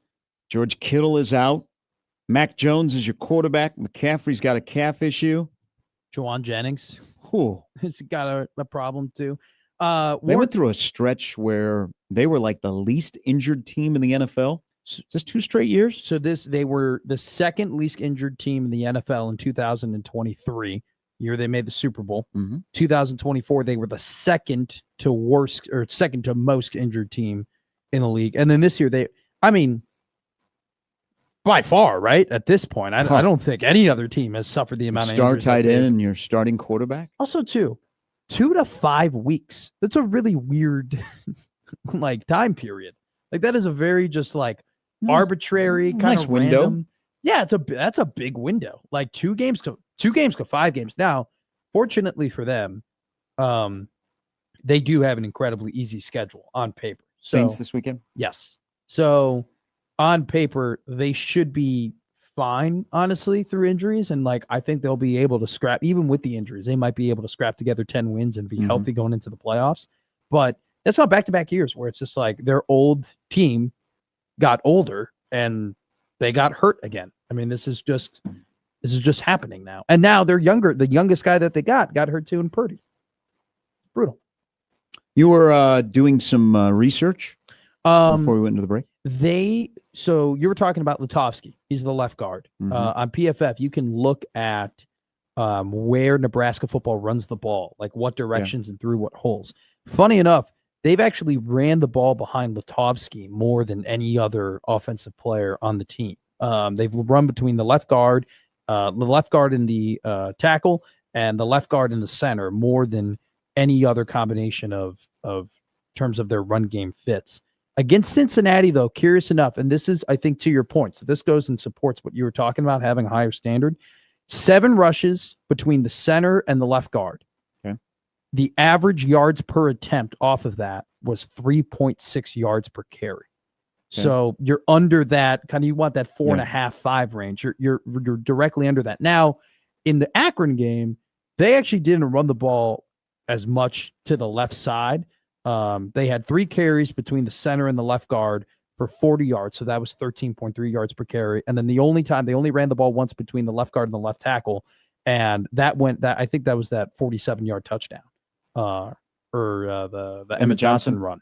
So, I mean, the Akron stats, we can push that aside. If we want to go fully off of the Cincinnati game and the P4 game, what your eyes are seeing are being confirmed by the stats, that they just are not getting that push on the inside zone, especially behind Lutovsky, that you might thought they would get. And I hold him in high regard. So I think you punch the clock for 12 games. I expect just maul. Sure. And also that I notice you. Well, it's incredible to me with Emmett Johnson, just how much more efficient he is when it comes to running the outside zones. Against Cincinnati, 5.7 yards per carry outside zone to the right, 5.5 yards per carry outside zone to the left. They had 7 carries like that. And then when they ran between the right guard and the right tackle, that was, again, 5 yards per carry. Like, it's, for me, I agree. Maybe, I'll say this. There were definitely snaps against Cincinnati, and we had talked about it, where it looked like the inside zone had a really, really good push. Yeah. And Emmett just seemed hesitant and that he was dancing a little too much and he didn't want to hit it. I do think that those inside zone numbers is a combination of both. Combination of maybe your guys on the inside could be better at mauling, but I think the back as well has to do a better job of just putting his head down and trying to burst. And I'm also, and why I'm saying this is because I looked at who they have, and their best interior in a long time, Spindler's been solid. Been good. You haven't even brought up Spindler. No. Evans, you don't even bring up. No. I mean, they both have been solid. It's the Lutovsky that I expect to take the next jump, because he's been in the system a little bit longer, and also his talent level and the fact that they're just going to keep him at guard. They're getting up to the second level a lot more, though. I feel like on the interior of the offensive line this year than they were last year. It's been noticeable that they can get up to the linebacker. The only and people weren't really talking about Lutovsky. This is me as an observer. Oh, sure. And a fan of Lutovsky, is of that offensive line through 2 games. we've only really talked about one position where like, because Teddy's been solid. See, this is like, you're doing what you're supposed to do, so we don't have to fret over it through 2 weeks. It's And left tackle is, I don't think anybody's going, man, left tackle's been brutal. Left tackle discussion has been about who's going to play left tackle the most. Well, it's funny you say that. We haven't even brought up Evans, or we haven't even brought up Spindler. We weren't going to bring up Lutovsky, until you made, the observation that you made. I just, I know that a lot of people look at the talent and they want the 9 wins and they want to compete in the CFP, but that's not the next step to part of the point that you're making. That's not the next step of the program. The next step of the program is just doing your job. It's just handling business. It is beating a team that you're favored 6.5 points by. Is beating a team by 68 that you're favored to beat by 33. 58-3. You guys want on the prediction game? 2 days ahead? 58-3. Now, remember, I was off. I was way off on Saturday night. I went 42-7. Now I'm going 58-3. I'll go 48-7. Jimmy? 58-3. What did you say? 48-7. 48-7. I don't think they're going to get a touchdown. In fact, I'm going to say they shut them out. Back-to-back shutouts. Back-to-back shutouts. Ooh, grab the media 51-0. What did you predict for Akron? 52-3. Okay.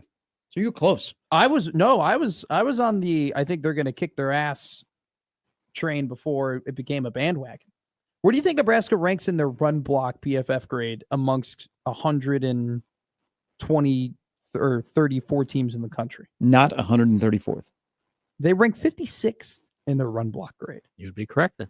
So, well, they've been up, like, pass defense has been better than rush defense to begin the year, which is kind of a flip of the rule script. I think they've been better in pass blocking. They have been run blocking, which I thought would be flipped. What do you think of the tackling? What your eyes? What does your eyes have told you about the tackling? Am I doing it 1 week and then another, or do I have to combine both? Combine both. Better against Akron. 88.9.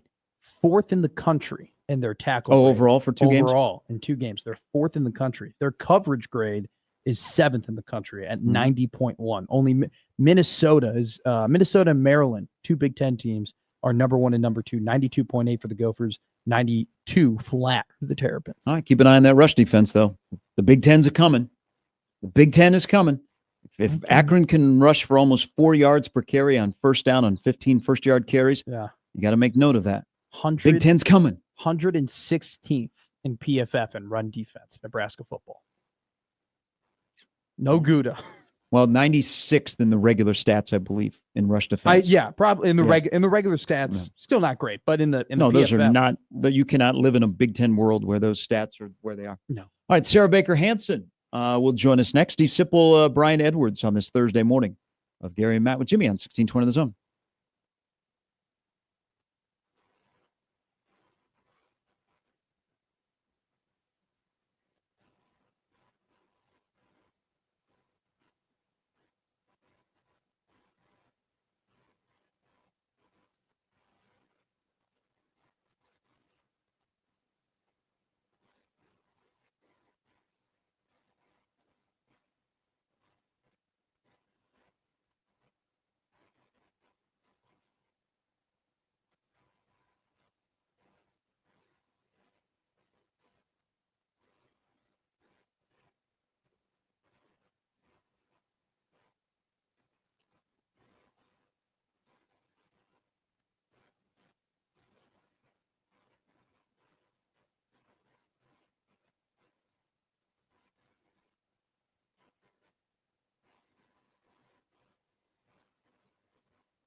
Hey, don't forget to tune into Severe Reaction every Sunday morning throughout the Husker football season, hosted by Michael Severe. Severe will break down everything that happened in this Saturday's Nebraska versus Houston Christian match, Sunday from 8 a.m. to 10 a.m. on 1620 The Zone. Severe Reaction is brought to you by Equitable Bank and Nebraska Medicine. We bring in our resident foodie, Sarah Baker Hansen of the Flatwater Free Press. Also, not just foodie, very renowned critic and an incredible writer, Sarah Baker Hansen. Sarah, how you doing? Good morning. Morning. Good. How How are are you? you? I'm great. You went, so look, we talked about my Omaha food tour, right? My own individual, discovering the city, discovering food in the city, the different places that I've eaten at. And we've talked about it before, how I've been the brunch guy. I've been doing a lot of brunch. I've been going to all these different cafes. You just recently went to a cafe that I have not been to, but reading your review on the flatwaterfreepress.org, I think Flora Cafe, Omaha's Flora Cafe, is next up on my list. How was your experience there? Really great. So as you can tell, if you read the review, I got a little nostalgic writing this one because, of course, we've talked before, and maybe some of your listeners might remember a restaurant called Dixie Quicks that was around for many, many years, and for a lot of people, myself included, was a real sort of like brunch staple. In fact, if I think about it, it might be one of the first places I ever had brunch as a concept. So I have really fond memories of it. And Flora Cafe, in a lot of ways, really reminds me of it. So reading your review here, Flora Cafe has, Mexican style brunch here, and you ate a meal. It is no joke. My favorite meal that Abuela made for me growing up for breakfast. Okay. Chilaquiles. Now I prefer the verde. I like the spicier version of chilaquiles, but I know at Flora Cafe, you're writing the review, you get the red sauce, which is a little bit milder, and the green sauce on top of that. For people who don't know what chilaquiles is, could you explain to them and tell them why it's so damn delicious? Yeah, well, we should explain it together. Yes. You sound like you have a really legit memory of it, too. Oh, it was a staple. It was a staple because I grew up in Mexican restaurants. Like my family owned Mexican restaurants. We would go there. Yeah. And I'll let you do it. I'll let you go, and then I'll add in any. Okay, you add the color. Yes. Okay, so basically, it's a really traditional Mexican breakfast dish, and it's made with, well, in the case of the best ones I've ever had, tortillas are cut into triangles and then fried into chips, and then they get simmered in salsa, which can be, as you said, red or green. And then they get they're still a little crispy, but mostly soft. And then they get topped with sort of tons of garnishes. So crumbled cheese, crema, onion, cilantro, sometimes avocado, and always some type of egg. So it can be like a scrambled egg, a soft poached egg. It can be a fried egg with like a looser yolk. And then you can, put any toppings you want on it and just dive in because it's going to be incredible. So you're spot on with it's all about the texture, right? You get a little soft, but then you still have those fried bits on the outside. I'm looking at the plate that you ate. This place did it right because the egg is it's not supposed to be like scrambled. It's supposed to be like almost cooked like an omelet in a way. And then kind of plopped like a on. softer texture on the egg. Yes, and then you take a big chunks of that egg and you mix it with the tortilla. It's I'm getting hungry looking at this thing now. It's great. It looks like an incredible plate. It's so good, and I really like it. It's that chilaquiles dish. I think is one of the best versions of chilaquiles that I have probably ever had. I think their salsas are really good. The green sauce, like I said in the review, is spicy. The red sauce has a lot of flavor and, a lot of depth to it, kind of a hint of smokiness. So, if you get the green, you're in for like a very spicy version of the dish. If you get the mix, you can kind of like, combine them a little bit, alternate bites. But the beauty of chilaquiles is that, the cheese and the avocado and the egg yolk, all of that sort of combine to kind of cool down the heat as you're eating. It's just such a fun dish to eat, and I just love it.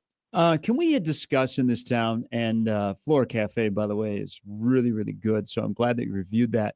The very loose definition of brunch that is pushed in this community. Like, I think we've I mean, lost the really- meaning of brunch. It's a great point. We're really talking about, I would say, more breakfast here. Yes. But Yes. they do serve non-breakfast items. They serve tacos.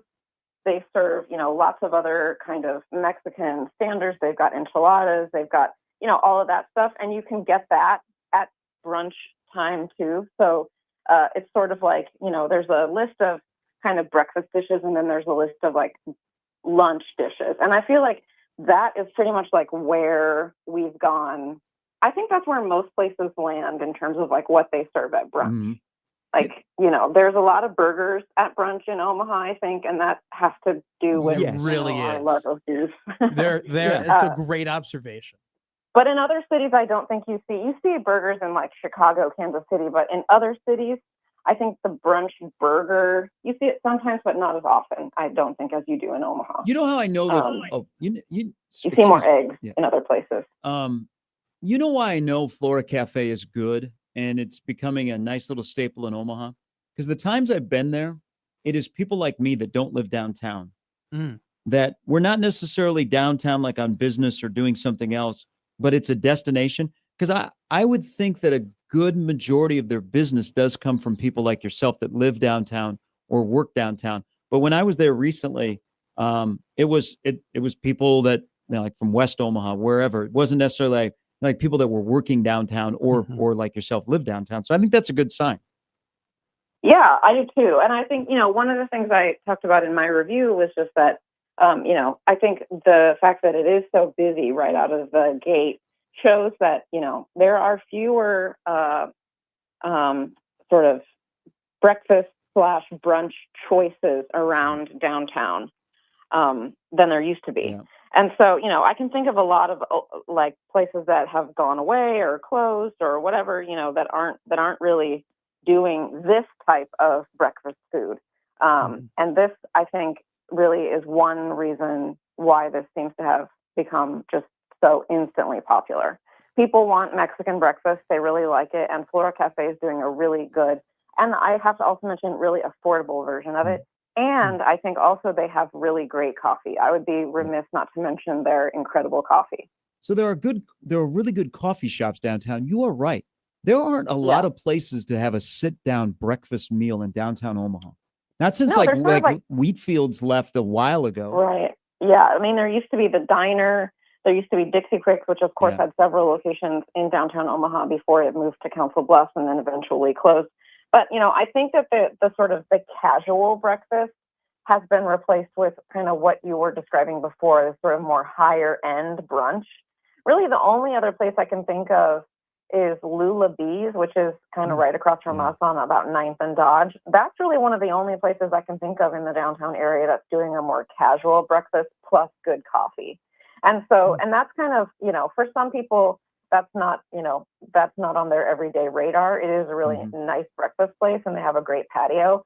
But I think we're lacking a little bit in those types of places that a lot of downtowners used to frequent, and there aren't as many options anymore. And that's too bad, because I think Omaha is a really big breakfast town, not just on the weekend, but I think during the week. Like the weekend, yes, but like you're finding places that you have a little bit of a wait on the weekdays. Yeah, I mean, I think you could look at Lisa's Radial Cafe, and your point is proven. Well, and also, I mean, I've never gone there where I didn't have to sit in the tiny room and wait for a cup of coffee, which we fondly in our house call that room coffee purgatory.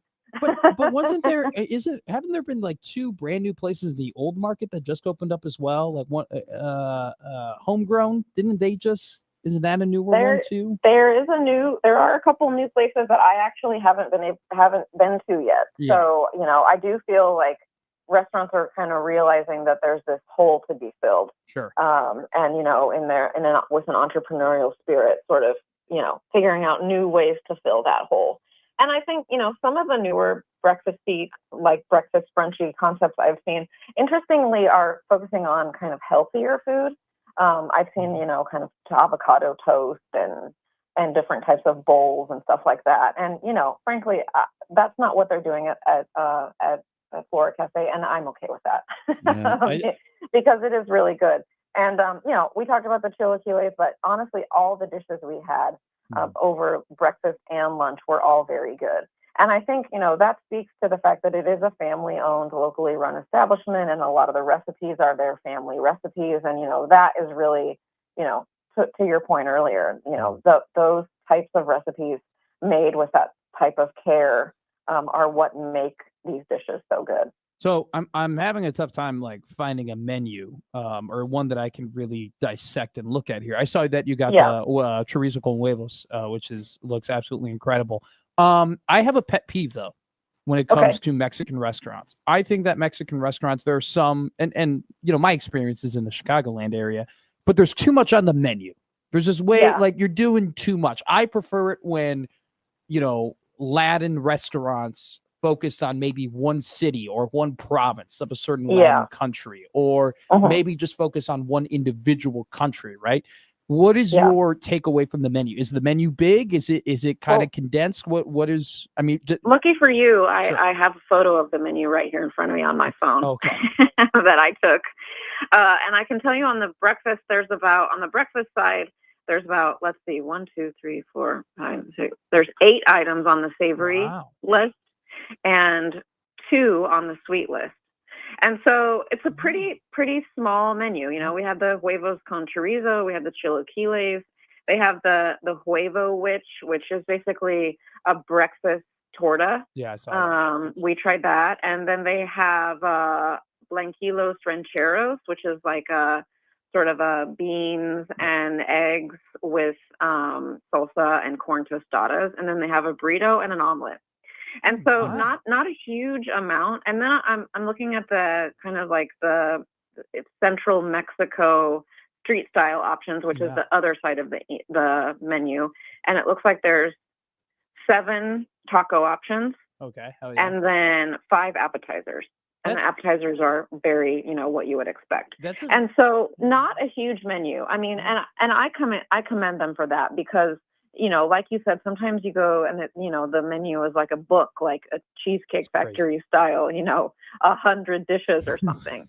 And they've really like edited it down to some of those, what I think of as Mexican breakfast classics, and, a couple sweet options, because you always have to have at least one of those.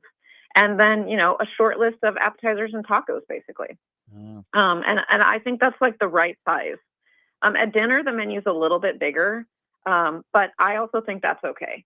At breakfast, I think, that's enough choices, right? Like we don't need 10 more choices.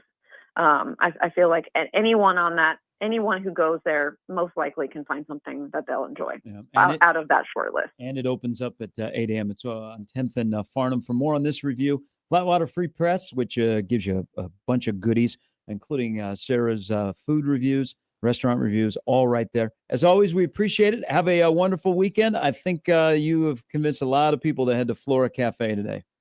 Yeah, and I will tell you about Flora Cafe. There's some construction going on right in front of their spot on Farnham Street, 10th and Farnham.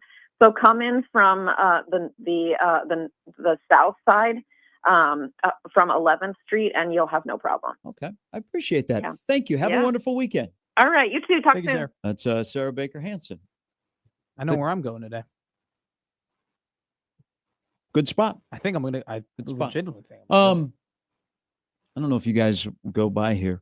It's not coming back, but I noticed that the Leavenworth Cafe location, which is no longer the Leavenworth Cafe, and it's been, was that around COVID that they got shut down? Something is going in there because they're renovating the building. So if you run into breakfast knowers as you become an Omahan, yes, and you say, "Man, I miss the Leavenworth Cafe," you'll get a good response. Is that like that's like really the lying I have to do to relate to people? So like Lisa's Radio Cafe is another place should be on your list to go. I went there. Did you take cash? Yes, I did. Okay. Did I tell you? No, I took a girl on a date. Okay. Brunch date. But how'd you know to take cash? Because she told me. Oh, okay. Okay. Yeah. She was like, when you're going to pay for my meal, take cash. Made a Ball rookie knower. mistake. First Yeah. time I went there, I was so excited. Didn't know that they only took cash. Is it? But some of those type of places that are a little bit older, and you know what? They're just blue collar, good old Omahans, where it's not super fancy. Like when they say, "Hey, you have to wait," and here's our waiting room. You might be on a folding chair instead of like a throne. When you hear that Some something very is, similar places, but one of them doesn't exist anymore. when you hear that some place is cash only, do you automatically think it's going to be 100% better?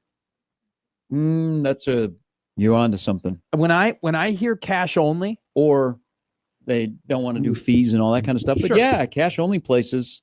There's something special about them. There's a couple in Lincoln that I think still exist. isn't there not Penelope's? There's another isn't I there a don't Lisa's? know her, and I've never been there. Isn't there? You've never been to Penelope's little breakfast cafe? No. That was pretty good. It's not as great as maybe. You're some also people. talking to somebody. Speaking of Lincoln, you're also talking to somebody who Green Gateau is not on my top list. I'm a more Virginia's Cafe and Lincoln breakfast person than Green Gateau.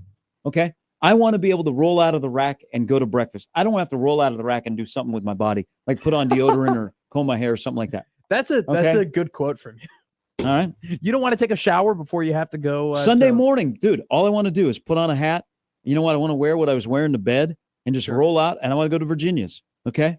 I'm living on Cornhusker Highway. I'm like, bam, let's go. I don't want to have to like all of a sudden look nice. Like, oh my gosh, I want to tell people that I went to church or I fake going to church and I'm dressed up to go here. No, that's not what I want to do on Sunday. Do people actually do that? Do they put on like a fancy thing on Sunday to tell people that they're to look like they went to church even though they didn't go to church? I don't know. That's kind of messed up. I know this. I don't mess with God. Same. Okay. I think God is an all knower. I could be wrong. There's sometimes we disagree, but Sure. I'm thinking like trying to mess with God on God's day, I think is wrong. And I think is probably the odds are not very good. And when it's all said and done, you're going to feel like Akron. Do you not like the Green Gateau because it's too fancy, like it's too pinky finger up for you, or do you just not? Yeah, You just don't like yeah. the food. It's okay. I mean, I think it becomes word of the mouth and then becomes an urban myth that it's like this incredible place that people drive from Denver when they get up in the morning and they drive all the way to Lincoln to go to Green Gateau. It's okay. It's okay. It's not, I got to go back all the time. It's not a place that I would get up in Omaha and go, you know what? I want to go to the capital city today. I want to go tour Lincoln. I'm going to stop there. No, it's not one of those places. Periodically. I had a girl who wanted me to take her to Green Gateau for a date. Yeah. Did you? No, hell no. I'd probably bust your bankroll back then. Yeah, it bust my bankroll now. I mean, that's No. Your daddy Warbucks. That's what it is on the 1620 message boards. Mixed Sportsbook hasn't been all that great. Well, all right. To Saturday, you can catch 1620 the pregame. Every home Husker football game, you can go see John and Michael. Holler at them, throw stuff at them, ask for the autograph, ask for a selfie, touch them. They'll be live at the Blur Tailgate in Lincoln, 8:30 to 10:30 this week. So it's a little bit early. Kegs and eggs. And ironically, on 101.9 The Keg and 1620 The Zone. It's the 1620 the pregame, brought to you by Chandler Conway, PCLLO, and Sedoro Law Group. So check out that show beginning at 8:30 ahead of the 11 a.m. warm kickoff. I don't know if Michael and Shorts and T-shirts. And you know what? Let's go. Let's go shirtless. I don't think Michael and John are going to be very happy that you were encouraging people to touch them at the Blur pregame tailgate. You know what? One thing I found out about Michael, and this is really special about Michael. Michael's very much a people person. Okay. Michael is very welcoming. Is he? One thing I've noticed about Michael is like when you go up to Michael's not a dap guy. Okay. Michael's a guy that you slap on the back, put your arm around, and say, "Hey, how you doing?" I don't think that at all. I don't think that is. I think people should try that when they see Michael out in public this weekend. I don't think that is a good idea for anybody to see Michael Severe out in public. Whoa, That Michael sounds and Chris mean. and the family. Well, Oh, you no, always wanna see him out in public. whoa. I did not bring the family up. I was just talking You don't about want to Michael. You don't see Michael in public? No, Michael and I. are What's very wrong with close. him? I don't We're- want to see we're good Michael in friends. public after the Saints go to 0-2 and they're tanking for Arch or Nussmeier. I don't. And pair Nussmeier with his dad. Michael Severe very much is a cleanliness, personal space guy. I don't think getting up in his grill and being like, "Hey, what do you think about HCU, Michael?" is the best People idea. love to talk ball with Michael, but you know what? Just go up to Michael, man. Hey, Michael might be a hugger. I beat Michael on a couple of bets last week. He didn't know what was going on. It was crazy. He was all over James Madison. He was Big Jim. all over Duke. He was telling me how Duke was pros versus Joes, and only the Joes took -3 Illinois, and then Illinois covered that spread by 20 points. Sipple's Lost T-shirt says, you sound like a verified pimp. How many honeys does he have in the pot? Zero. It's football season, man. I'm working. God, you think these PFF grades just come out, just spew out without me having to do my studying? I'm on the bench until December. That's not true. All right. What is true is Steve Sipple and Brian Edwards will join us in the last hour of Gary and Matt on 1620 The Zone.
Oh, Nice. Yes, she said That- naughty words. That was a good Song, one. Yeah. That's one of the better blurs that I've heard. All right, email into the Equitable Bank inbox. We were talking about special teams improved, where they're doing what you're supposed to do, and it's joyful. Special teams are not a discussion. Emailer brings up Alvano, barring an injury ahead of him. I think his days in Lincoln are probably numbered. I hope he gets a fresh start somewhere and has success. Does he kick this weekend?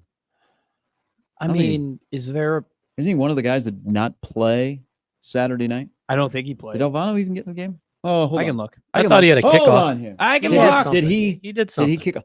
Well, Nebraska made another change on the kickoff. So, Whoa. Is it Culinary now full time? well, they try and push John Hole on us, and John Hole does something, and next thing it's not John Hole. Okay, hold on. Wait, I should have looked at this because I got it here. I'm rooting for Tristan, but he not Dude's looking getting up no names. one is taking the spot from Cunanan. Tristan Alvano, according to the participation chart, did not play. Yes, he did. Yes, he did. All right. PFF has him as one snap. Okay, so he kicked off. Yes. Let's look here. Yes. Oh, he had a 55-yard kickoff. And it Sailed out of bounds. Was it the one that went out of bounds? I thought it was Hole. It was actually hold on. Oh no. Okay. All right. But he did. He did. Okay. get it. Hey, so on the part of kicking, I think there is a world where Matt Rule would love to be Dan Lanning. So I love when Dan Lanning is salty. Mm-hmm. Like, don't tug on his, like David Braun hasn't said anything negative about Oregon this weekend. I think the only thing he said is we'd love to have the money that Oregon has. Has David Braun said anything to anybody this week? No, he is a very nice person who will make a very good assistant coach next year on somebody else's staff. It's just that's reality. But did you catch the latest Dan Lanning zinger? Because again, I think in a different way, Matt Rule and Dan Lanning are similar. But Lanning made a comment because he's not done just owning Mike Gundy. I saw his pregame speech. Yep. That was really cool. That was good. No? Okay, then I didn't see it. So, No. just like Nebraska, Oregon may have had a situation where they could have gone a whole game without punting. Mm-hmm. But they did. Because as he said, I wanted to avoid losing punters in the transfer portal. So he took a That's dig. a good one. He made a funny, and he took a dig at Oklahoma State. And we said the same thing as a joke around here. Oh, Archie's going to be in the portal. Yeah. He didn't punt. Yeah. So Nebraska, I don't envision a world where Nebraska also goes 2 straight games without punting. It would be incredible. But that seems like a rule line. And I listen to Lanning and things he says with the speeches that get recorded and released. And then I listen to Rule. Lanning and Rule in that world share some similarities. I think yeah. Rule would like to be salty like Lanning. Lanning is more apt to take swipes at other programs, and I think you can do that when you're as high as Oregon is. Yeah. Rule hasn't gone fully there yet, but you can kind of feel it if Nebraska gets this thing rolling, is that he'll take his shots here and there.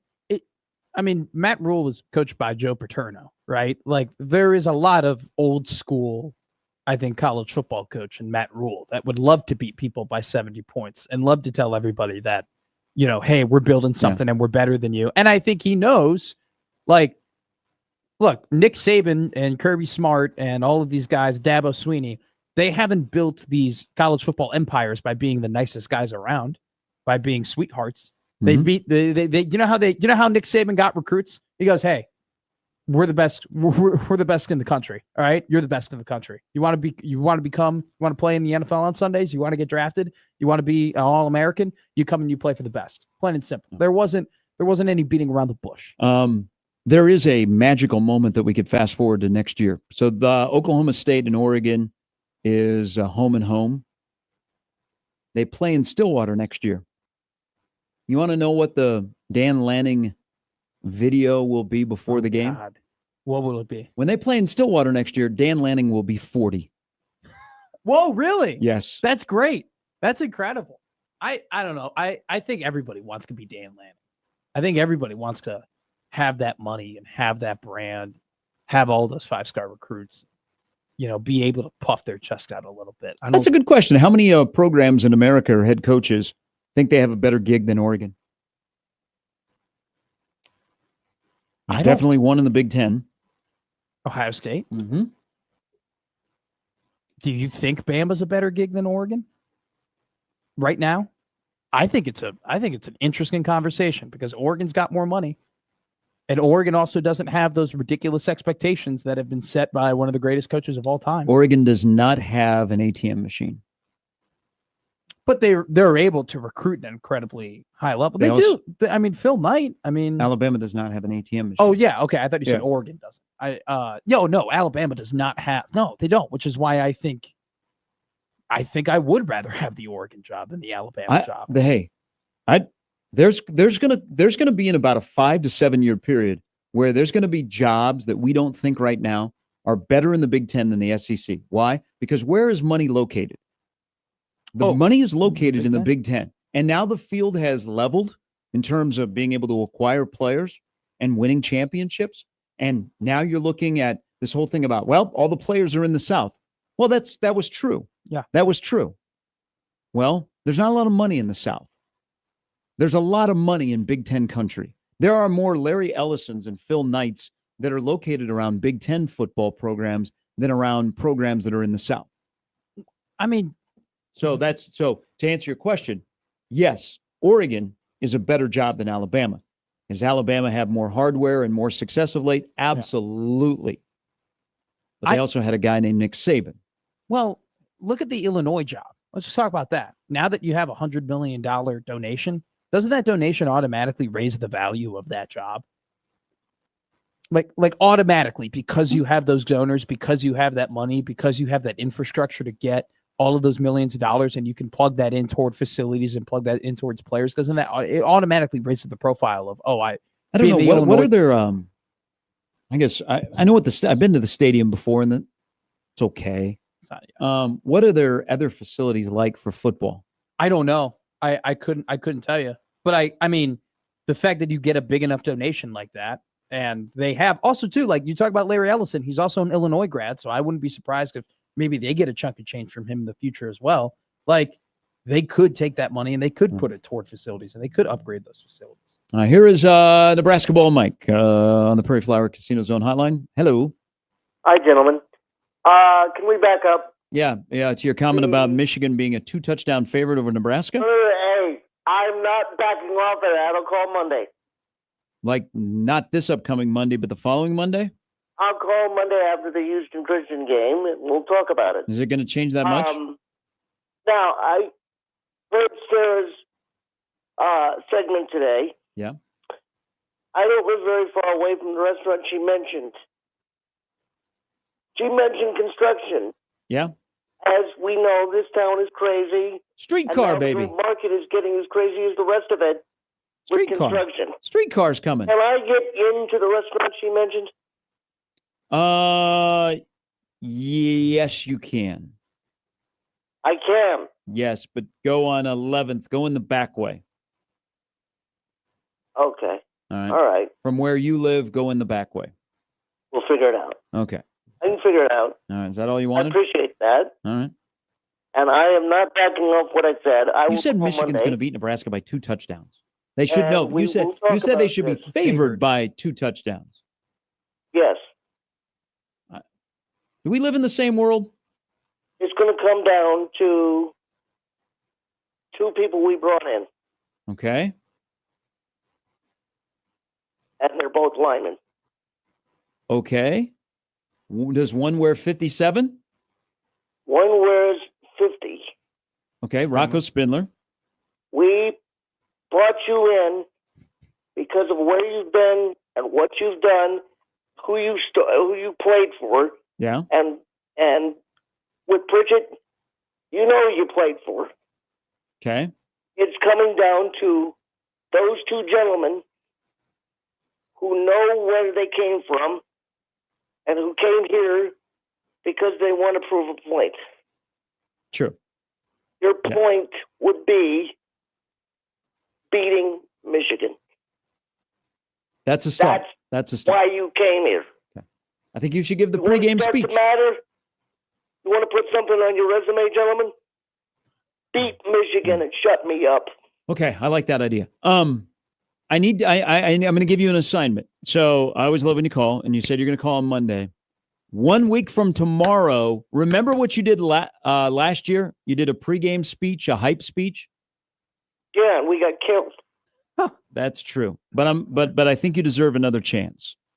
Okay, you almost hyperventilated on the air. I was worried about you. I had Don't get me my wrong. phone out. Mr. Signetti still makes me mad. Yeah, that's but okay. I put my money where his mouth is this year. Okay, I know. He did. Matt No. Matt helped you out. I gave Okay, you the bet. so Did. yeah, call on Monday. Change your opinion about Michigan being a 2-touchdown favorite because right now they're a 1.5 favorite, and that's different from 2 touchdowns. I still think that Vegas is out of their mind. Okay, well, you might know more than Vegas. I don't know you well enough. No, Okay. they have a 250-pound quarterback who can run like a deer. Well, What did Deer can Cincinnati's run. quarterback do for a quarter? they may not necessarily want him to run anymore. We'll get into that. Okay, so here's the assignment, and then we got to go to a break because I know you can't wait to listen to Sip. 1 week from tomorrow, I need you to come back like you did for Indiana. Okay. Now, if you lose, you're never going to be on the air again. So get a. Whoa. I don't want to I put will any. not call. I don't want to put any pressure on you. So No, I will not call. I am not calling next week. If you're going to put that on me, no. Oh. hey, what By you the way, did I done more. disagree with that. I want Okay. to push back. That's So- not a caveat. I So like next Friday, I need you to get in your best cut a promo Michigan speech. Okay. Okay, I'm not CM Punk, but I will try. All right. Slap No, some you are music not. behind it. Mike, I love you as always. All right. Okay. All right. Nebraska Wow. Mike. No, love you too back, Mike. That's brutal. It's okay.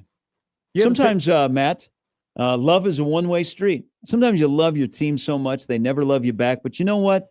You're a lover, not a hater, and you continue to love them. And someday you hope that as much as you love them, that they're going to return the favor, and you're going to make all those inner feelings feel so good because you gave your unconditional love to your favorite team. I haven't felt that back. Basically, just describe Forrest Gump's relationship with Jenny. Can I drop a stat real quick because I don't think I'll be able to throughout the rest of the show. Let's go, Stat Boy. Jordan Love was off target in 18.2% of his passes last week. That was second highest in the NFL. Also, he had 4.5% of turnover worthy plays on his throws. That was eighth highest in the NFL. Don't buy the hype. Packers offense, maybe not as great as you think. Maybe the Lions defense is just terrible. Take Washington and the 3 points tonight. Love versus Daniels tonight. I don't know. You're onto something here. I don't usually like road teams on Thursdays. It is early in the year. Yeah. I might be vibing with the Commanders getting 3.5. It is.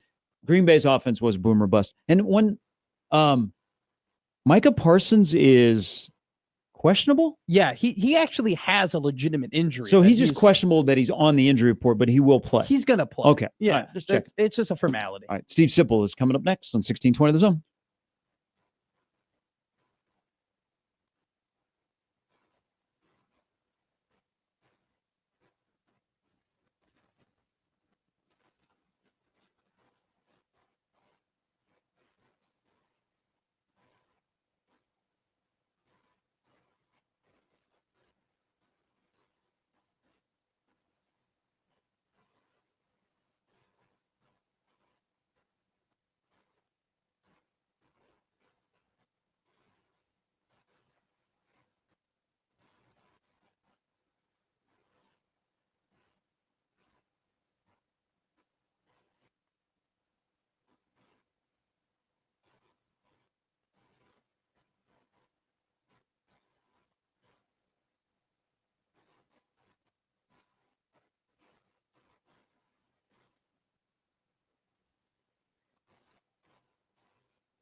All right, on this Thursday morning ahead of the final non-conference game of the season. Then it's on to a 9-game slog. We welcome in from On 3 and 93.7 The Ticket, and somebody who might be appearing in a small Nebraska town today to speak to you and tell you about Nebraska football. It is Stephen M. Sipple. Good morning. Sip. The actors. Okay. I'm at Hey. the Legion Club. You Ooh. guys got to speak up today because I'm outside. And there's, just the nature sounds. So, Like, Are you on a walk? yeah, with my dog. I just almost forgot I was coming on, and I started to walk, and now Yeah. we just got to do the Yeah. multitask thing now, but we can do that. I know you've been on for 11 years in this time slot. I know it snuck up on you. I was it did. nips you in the butt out of nowhere. Gary and Matt. Let me. So they're not going to play Akron every week, but the way that they played against Akron, and whether you want to throw in 68-0, you can. Do you get the sense that we'll see against inferior competition that they're built physically and mentally, that we will see more of these blowouts will be back surrounding Nebraska football games against lesser competition? Well, that's what we're all kind of, I guess that's what Nebraska fans hoping, right? Mm-hmm. You want to see that. You want to see this like thorough dominance and, an opponent that's completely overmatched, and nothing gets weird, right? It's not weird in the third quarter, and you're kind of like, well, it's 21-7, but they're on the 10, on your 10, so it could get real here. No, you don't want any of that. Now, if it happens, it happens, and there is a bottom line in sports. I get all that, but no, you want to see it. You want to see an Akron-like game. I looked at Houston Christian last night. It should be an Akron-type game. If Nebraska plays to its capability, this should be like 62-0, that type of game. So that's the reality. And I don't know if Nebraska's that program yet. I'm not convinced of that at all. But it did. There was some evidence that could be the case last week. If we were picking nationalities of boxers that you wouldn't want to fight, would Mexican boxers be number one? Because I was watching a lot of Canelo Alvarez and I was also watching some Julio Cesar Chavez Jr. It almost seems like that type of fighting style, Sipple, unless you got a good straight left hand, you're really not going to be effective against them. What do you think about that? I don't know how to answer that question. I've been setting that up for a week, by the way. It's a big part of the Mexican culture. So, I think that there's. How do you feel about the fight? I'll just ask you that. How do you feel about the fight? I really looked at it last night closely. I'm glad you asked. I really like Bud's chances. I think that Roy Jones Jr. said it pretty well. Canelo will win if he fights a certain way, and he fights very well for the entirety of the fight. But he has to fight a certain way. Mm-hmm. Bud can win with about 6 different ways. Sure. And the other part of the discussion is this. Canelo hasn't fought anybody in the last 6 fights. I mean, he hasn't fought anybody. I think there's going to be a bit of that might be a little shock to his system here. I mean, sure. He's when Bud's in front of him. No, I like Bud to win a majority decision. I don't think that he can. I don't think he can finish Canelo Alvarez. No. But I don't, and I sure the hell don't think Bud. I don't think Canelo can finish Bud. I think it'll go the distance, but I think that Crawford will win the fight. I really do. I believe it to my core that he'll win. And it would be an incredible accomplishment, not only beating Canelo, but also the weight disparity. The fact that moved up 2 divisions to chase a 3rd undisputed crown, that adds to the allure. And I would hope in that sport, and Bud's not a guy that's a big self-promoter, okay? He just wants to fight. I mean, he's a 38-year-old man that wants to fight, okay? That's what he's done his entire life. I would hope that people in that industry would give him the love that he deserves if he won as one of the all-time greats, as in the face of boxing, and we would embrace it, and everybody else could see what we see on a daily basis. I can't wait to see it. I love that Bud has taken on this challenge. And I also do love the fact that they have developed a relationship in Lincoln with Matt Rule, because I think Rule and Crawford kind of think the same way. And, we know that Rule doesn't do anything, everything has an intention to it. And I thought him going there about Bud's fight and tying it into his football team was quite ironic this week. It was like this has been a very interesting week, like from the Matt Rule mind of how we're trying to prepare this program before there's wins that you can hang your hat on. Yeah, I do. First of all, if Crawford would win the fight, I think you would put him number one on the pound for pound list right now. Oh, sure. I mean, a current fighter. Yes. I wouldn't want to get into that whole all time pound for pound discussion, but right now, if he beats Canelo, I would think he would go to the top of the list of the best pound for pound fighters in the world of current fighters. Canelo, no. I mean, if Canelo wins, it doesn't change the conversation much because he beat a smaller guy. And that weight, the fact that Crawford started at 135 and is now fighting 168. That's crazy. Any wrestler or boxer will tell you that is an incredible jump. Mm-hmm. I mean, it's meaningful. If I fought a guy that weighed 5 pounds more than me, I thought, oh damn, 5. So that's a significant part of the discussion. As far as Rule goes, no, I love the fact that Rule's embraced Crawford and that Crawford embraces Nebraska. I think it's beneficial for the football team to have Crawford around, and then just the awareness of Crawford and the way he approaches everything. Just like you kind of alluded to, sort of this no nonsense. I'm going to just take care of business. I'm not. Oh, the other thing about Bud, I talk about low maintenance. I mean, what do you think, Bud? Bud probably demands nothing, So yeah, it's a great. I love the picture too. I'd love to see Bud lead that team out sometime in the regular. Win on Saturday night. The next Saturday afternoon, he's coming out of the tunnel walk. Well, I think that would be great. I'd almost say win or lose, it'd be great. Yeah. I don't even know that he has to win. I think people would, if he doesn't win, he's going to comport himself.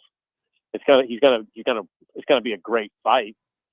So whatever happens. But yeah, it'd be great if he won that fight and he leads them out against Michigan. That place would be wild. What do you think it says about Matt Rule and the culture of Nebraska football that they bring in an OC that was a former longtime head coach, and there hasn't been one iota of ruffling feathers or things going sideways or Dana trying to maybe do things his way as a former head coach? In fact, it's almost been the opposite.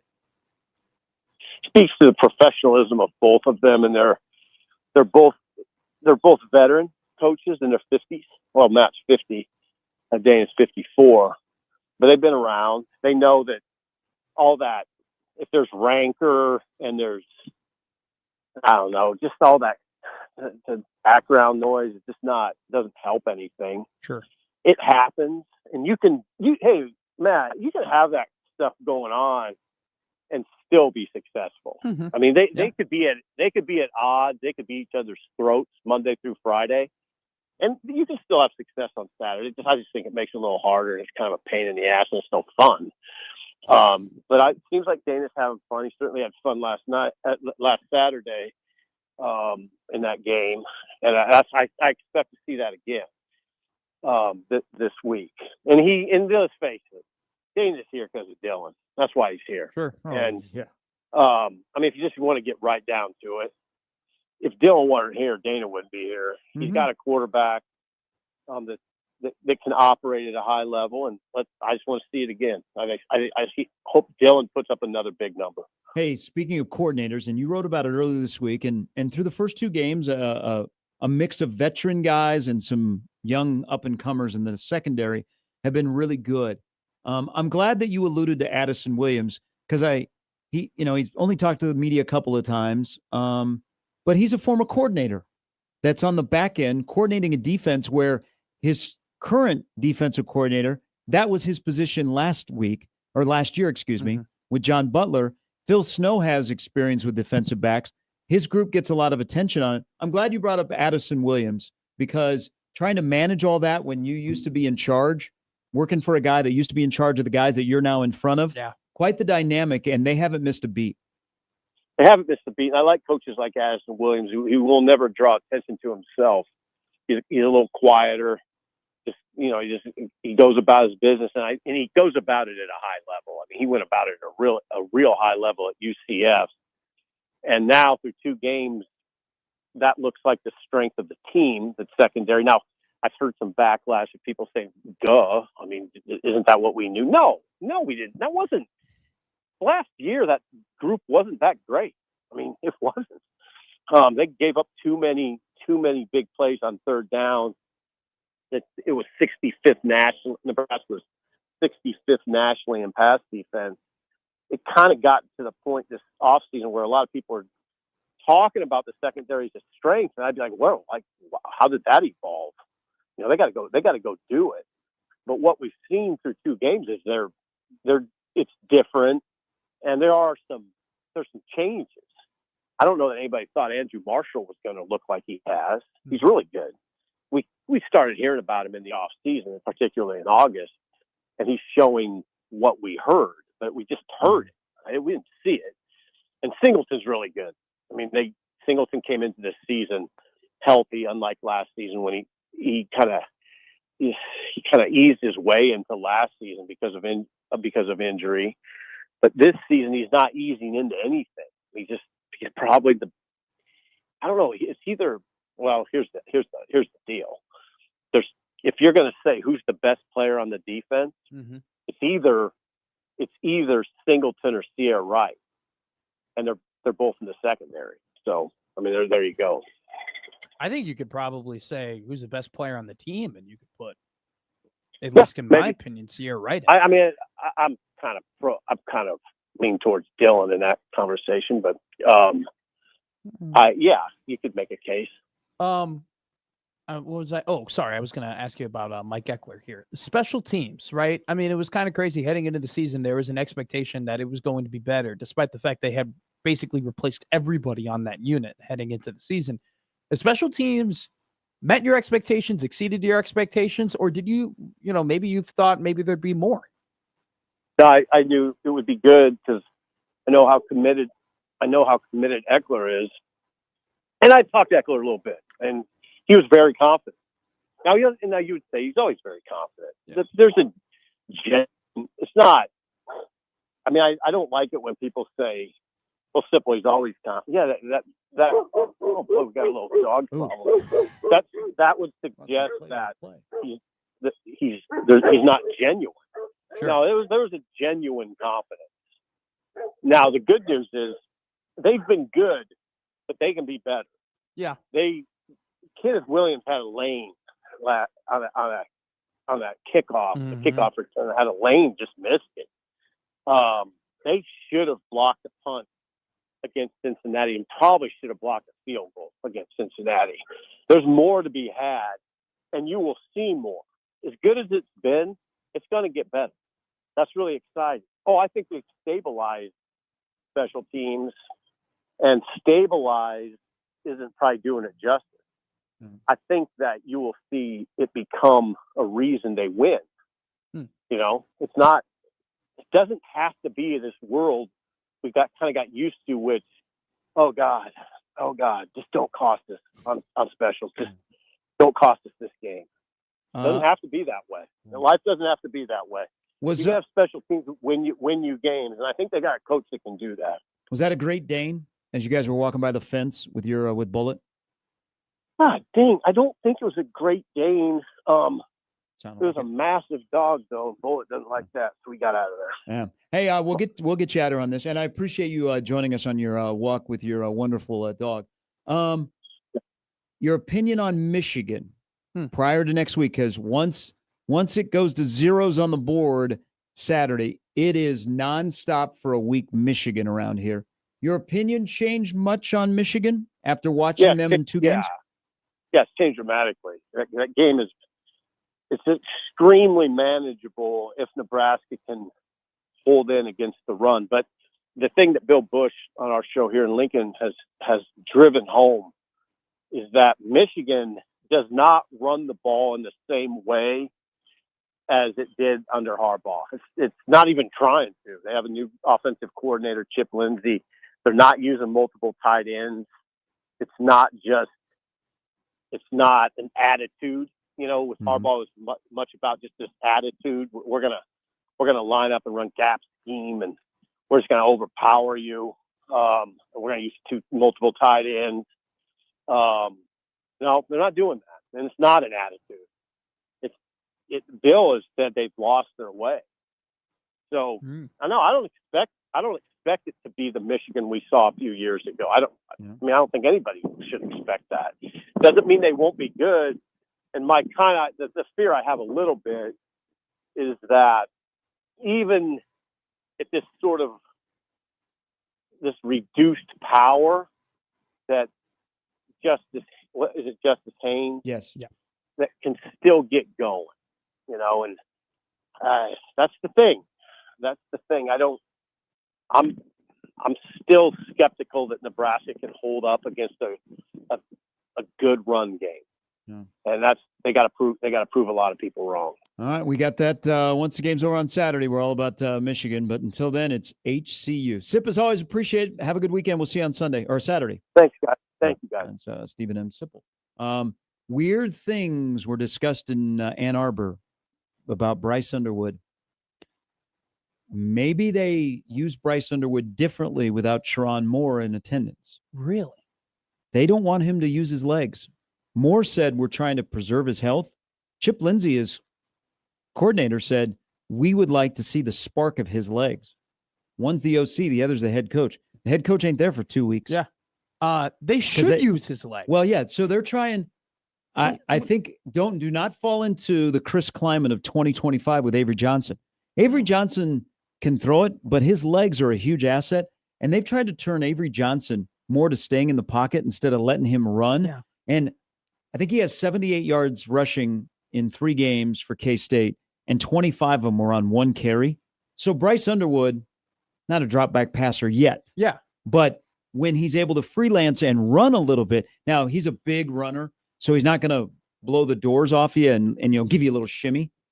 But his legs are an asset, and it sounds like they're saying, he ain't got no legs, so we're going to keep him in the pocket. It was really weird to hear the head coach talk on Monday about his quarterback, and then the OC talk about what they want to do with Underwood. Be curious to see what their game plan is this weekend, and then if that has any bearing on how they approach Nebraska with 19 with the ball in his hands.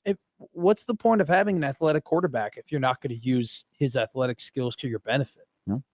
If I was on an Arbor Sports Radio, I would be livid, being like, wait, you're telling me that this is the best guy that you have, yet you're not going to use his best assets in order to win. That makes zero sense to me that they would hold back on that. And also, too, watching that Oklahoma game, I know we talked about Dylan being able to throw on the run, and he was an impressive throw on the run guy.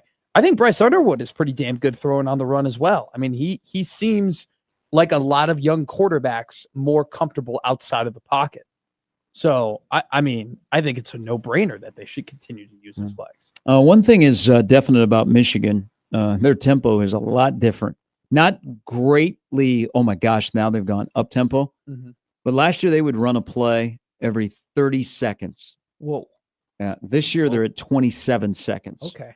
But they're 68th in the country. They were darn near last year in their tempo on offense. Oh, I'm sure. 37, you use the play Yeah. clock damn near every time. All right. We're a couple of days away from talking more about Michigan. We're done talking about Houston Christian today because Brian Edwards does not have it on his sheet. Well, you're going to tell Brian, hey, they're in the pistol. Maybe that should change his lines for the game. Hey, I still can't believe you dropped that. Houston has the number 1 pass defense in FCS. Okay. They're second overall in defense. Yes. Okay. They have a tendency to turn the ball over on offense. I hope their pass defense shows up. Sure. And I hope it's strong because the guy wheeling and dealing wearing number 15 is dealing again. Then I'm like, okay, another talking point of stacking games for 15. Feel like I got to defend 15 and Bud. People don't want to give them their flowers. But you know what? The thing about getting your flowers is you got to work for your flowers. You just don't get flowers. Like, I don't know if you've given flowers. I've given Um, flowers. you I know, typically have you to don't, work you for the don't, you have to, flowers. sometimes you have to work for the flowers. Sometimes there are women in our life that think they just get flowers because they're a woman. I know. Sometimes you got to work for them. Okay. Yeah. So, but you deserve them. Yeah. Okay. And then when you get the chance to get the flowers, then you give them a lot of flowers. That was a pain There's in the Bud. butt. There's Dylan. Back-to-back Saturdays. Ball knower. And Straight left, baby. hey, Just throw the straight left. preparation is everything. Bud will be well prepared. He'll be thinking. He'll be like diagnosing Canelo. And then He's got to take pictures. take pictures.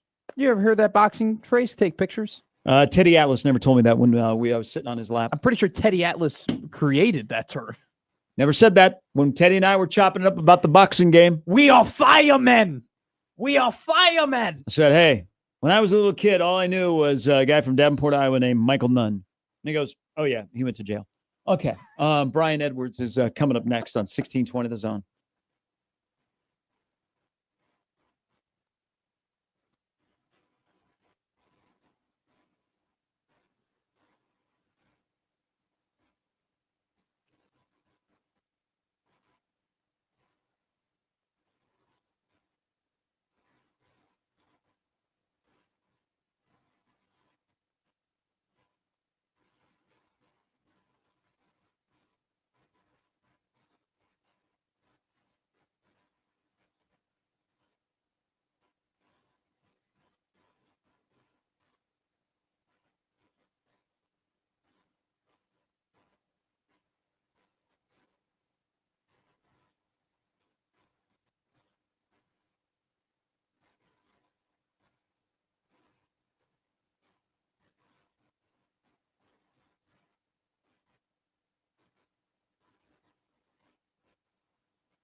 All right, let's welcome in our good friend, the senior handicapper at Vegas Insider. Great stuff at majorwager.com.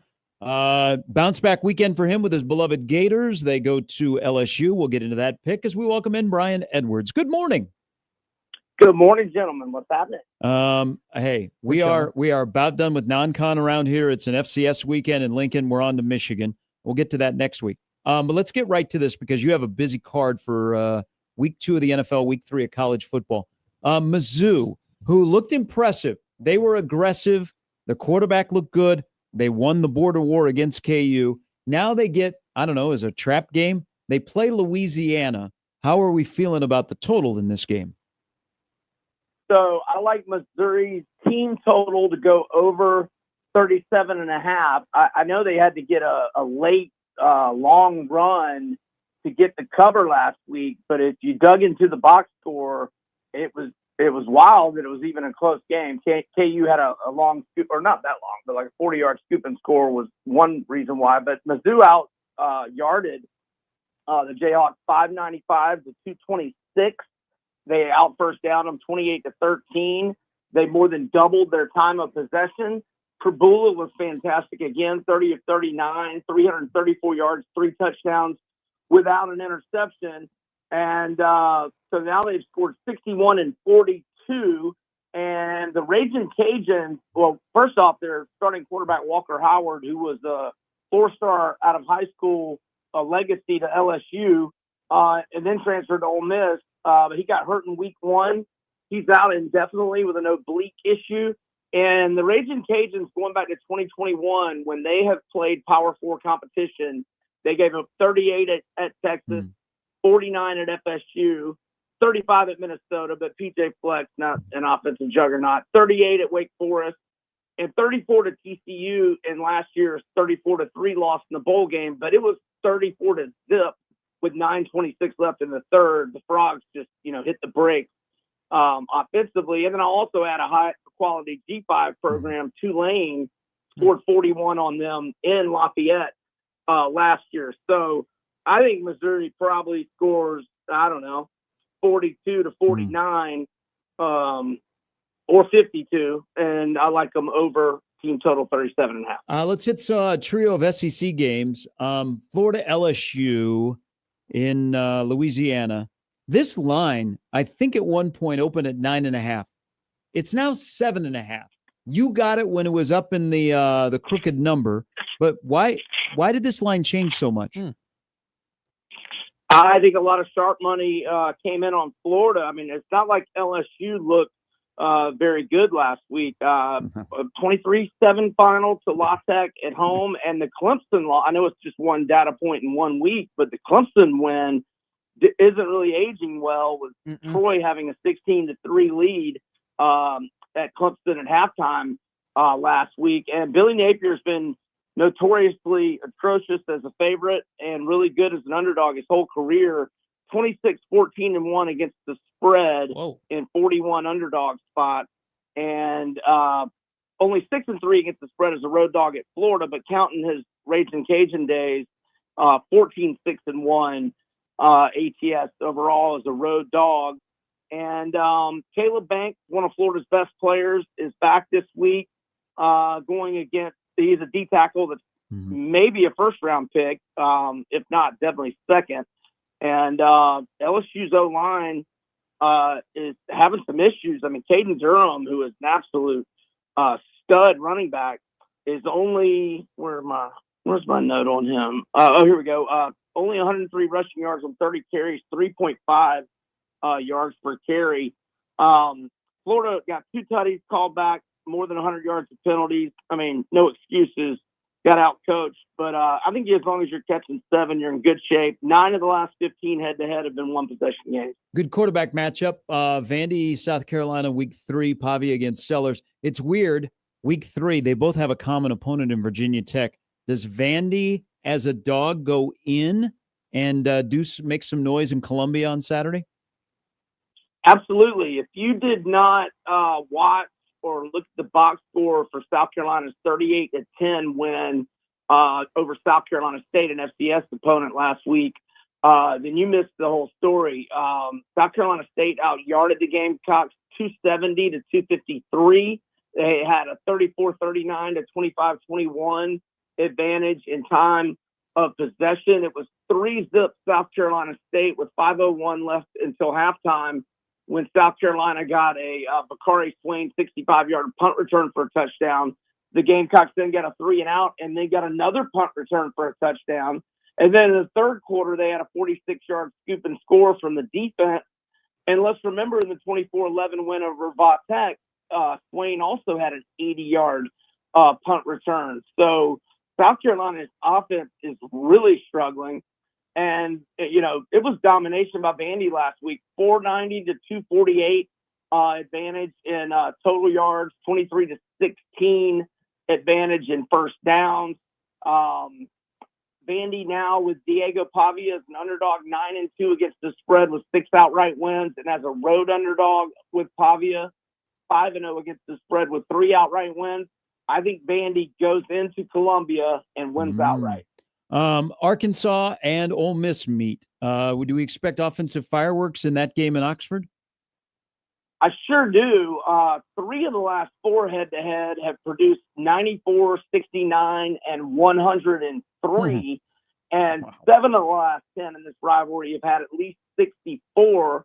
Ole Miss won 63-31 at Arkansas last year. It went over with 9:49 left in the third when it was 42 to 17.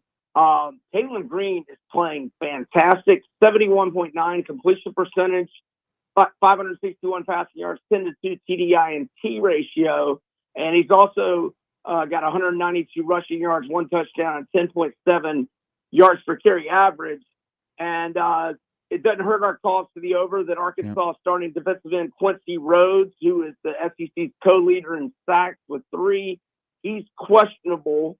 And Ole Miss has scored 63 and 30 in their 2 games. And I think we get a lot of offense. Give me over 61.5. Let's before Matt jumps in here with your NFL, let's go quickly through a couple of player props. The Clemson Georgia Tech line started at 9 down to 3.5. Haynes King is going to be healthy to play in that game. And then also in the Tennessee Georgia game, you like something out of their running back, those 2.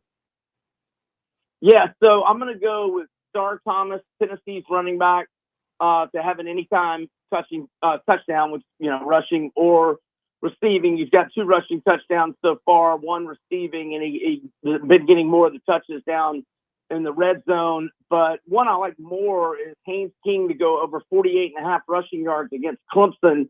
He's had at least 58 rushing yards in 12 of his last 19 games and 82 rushing yards or more in 9 of his last 19. Went for, I believe, $158 rushing against Colorado. So Haynes King over 48.5 rushing yards. All right, Brian, we got the Super Bowl rematch this week between the Philadelphia Eagles and Kansas City Chiefs. Jalen Carter will be playing. Xavier Worthy won't be playing. This Jalen Hurts anytime touchdown, it seems like it's been free money over the last couple of games, even leading back to the playoffs last year and into the regular season. Yeah, so I like a unit on Jalen anytime touchdown, which is probably in the -140, -150 range. But if you want to get aggressive, you can also do him to have 2 rushing touchdowns or more, or 2 anytime. I mean, he can get a receiving touchdown on a trick play. 2 touchdowns is like he had last week is plus 390. And if you do it specific to the first half, and he scored a rushing tutty on the opening drive last week, if you do it specific to the first quarter, it's plus 500. If you do it specific to the first half, it's plus 200. Lower risk on those, but I'm not against any of those. So like those. And then you got, the Bengals who, yes, they finally won a week 1 game against the Cleveland Browns, even though they didn't look the best. But they're taking on a Jacksonville Jaguars team that, I think they've made improvements with Liam Cohen, but they definitely haven't taken the strides like they did when they were, 7-1 or something ridiculous like that before they went on a massive losing streak 2 seasons ago? Yeah, so I got to go Bengals here, but I made it. I wrote down 4.5 or 5 Monday morning. look, I know they only won 17-16 at Cleveland last week. I'm not worried about the offense. The offense is going to be a juggernaut. What I was worried about with this team is the defense, and not that the Browns' offense is a juggernaut, but defense looked good last week. Held the Browns to 49 rushing yards. Hendrickson had a sack per usual. I don't think Carolina's very good, and Jack obviously had a good performance, but they went 1-8 straight up in 9 road assignments last year, and each lost by at least 3. Cincinnati's completely healthy. Amarius Mims and their long snapper, the only guys in the injury report, but they both practiced yesterday. And I like the now you got to buy that half point to 3. Hopefully you can do that around hopefully minus 125, minus 130 price. Bengals -3 for me. And then you got a teaser parlay, which is speaking my language. And I like this too, because I love a good teaser that spans 2 different kick times. So you got 2 games in the 12 o'clock window and then 1 game in the 3:25. Yeah, so whatever does it better for you, like odds-wise, whether it's a money line parlay or teaser. But I like Arizona, which if it's a 6-point teaser, you should get minus 0.5 at home to Carolina. And then you got the Cowboys getting – Cowboys has gone all the way down to 4.5. Yeah. I was talking about doing it when it was 6.5. I hope I didn't miss an injury. Maybe I need to check that. But anyway, I like them at home just to win outright against the G-Men. And then we are going to – I usually do home favorites on a teaser, but we'll trust Buffalo to just get the outright win. They're 6.5, get them down to 0.5 at the Jets. And I don't know that I included it in my note to you guys, but San Francisco wide receiver Ricky Pearsall, who had over 100 receiving yards last week. I want to say it was 107. I had him over 42.5 last week because of the, Purdy, Mac Jones situation, injury-wise. I guess they're just late posting receiving props for the Niners. But if it's 70 or fewer, I like Pearsall to go over, especially with Juwan Jennings being a major question mark, DeMarcus Robinson still suspended, and Ayuk and Kittle both being out. He should get tons of targets. Yep. So Pearsall over on his receiving yards. Good call. Lots of stuff. Great football weekend, Brian. As always, we appreciate it. We look forward to your thoughts on Nebraska, Michigan next week when we talk in a week. Thanks, fellas. Y'all have a great weekend. See you, Brian. Vegas B. Edwards on Twitter, senior handicapper for Vegas Insider, majorwager.com. All right, enjoy the football tonight. We both like the Commanders. Yeah, love 3.5-point underdog at Green Bay. Good Thursday night game. We'll see you on TV. We have Blair and Gretna. Looking forward to their tribute to 9/11 out there tonight that we'll carry on television. And tomorrow, Houston Christian. I thought you were going to say North and Central. We'll talk about North and Central. Okay, we can. That'll be the game of the day.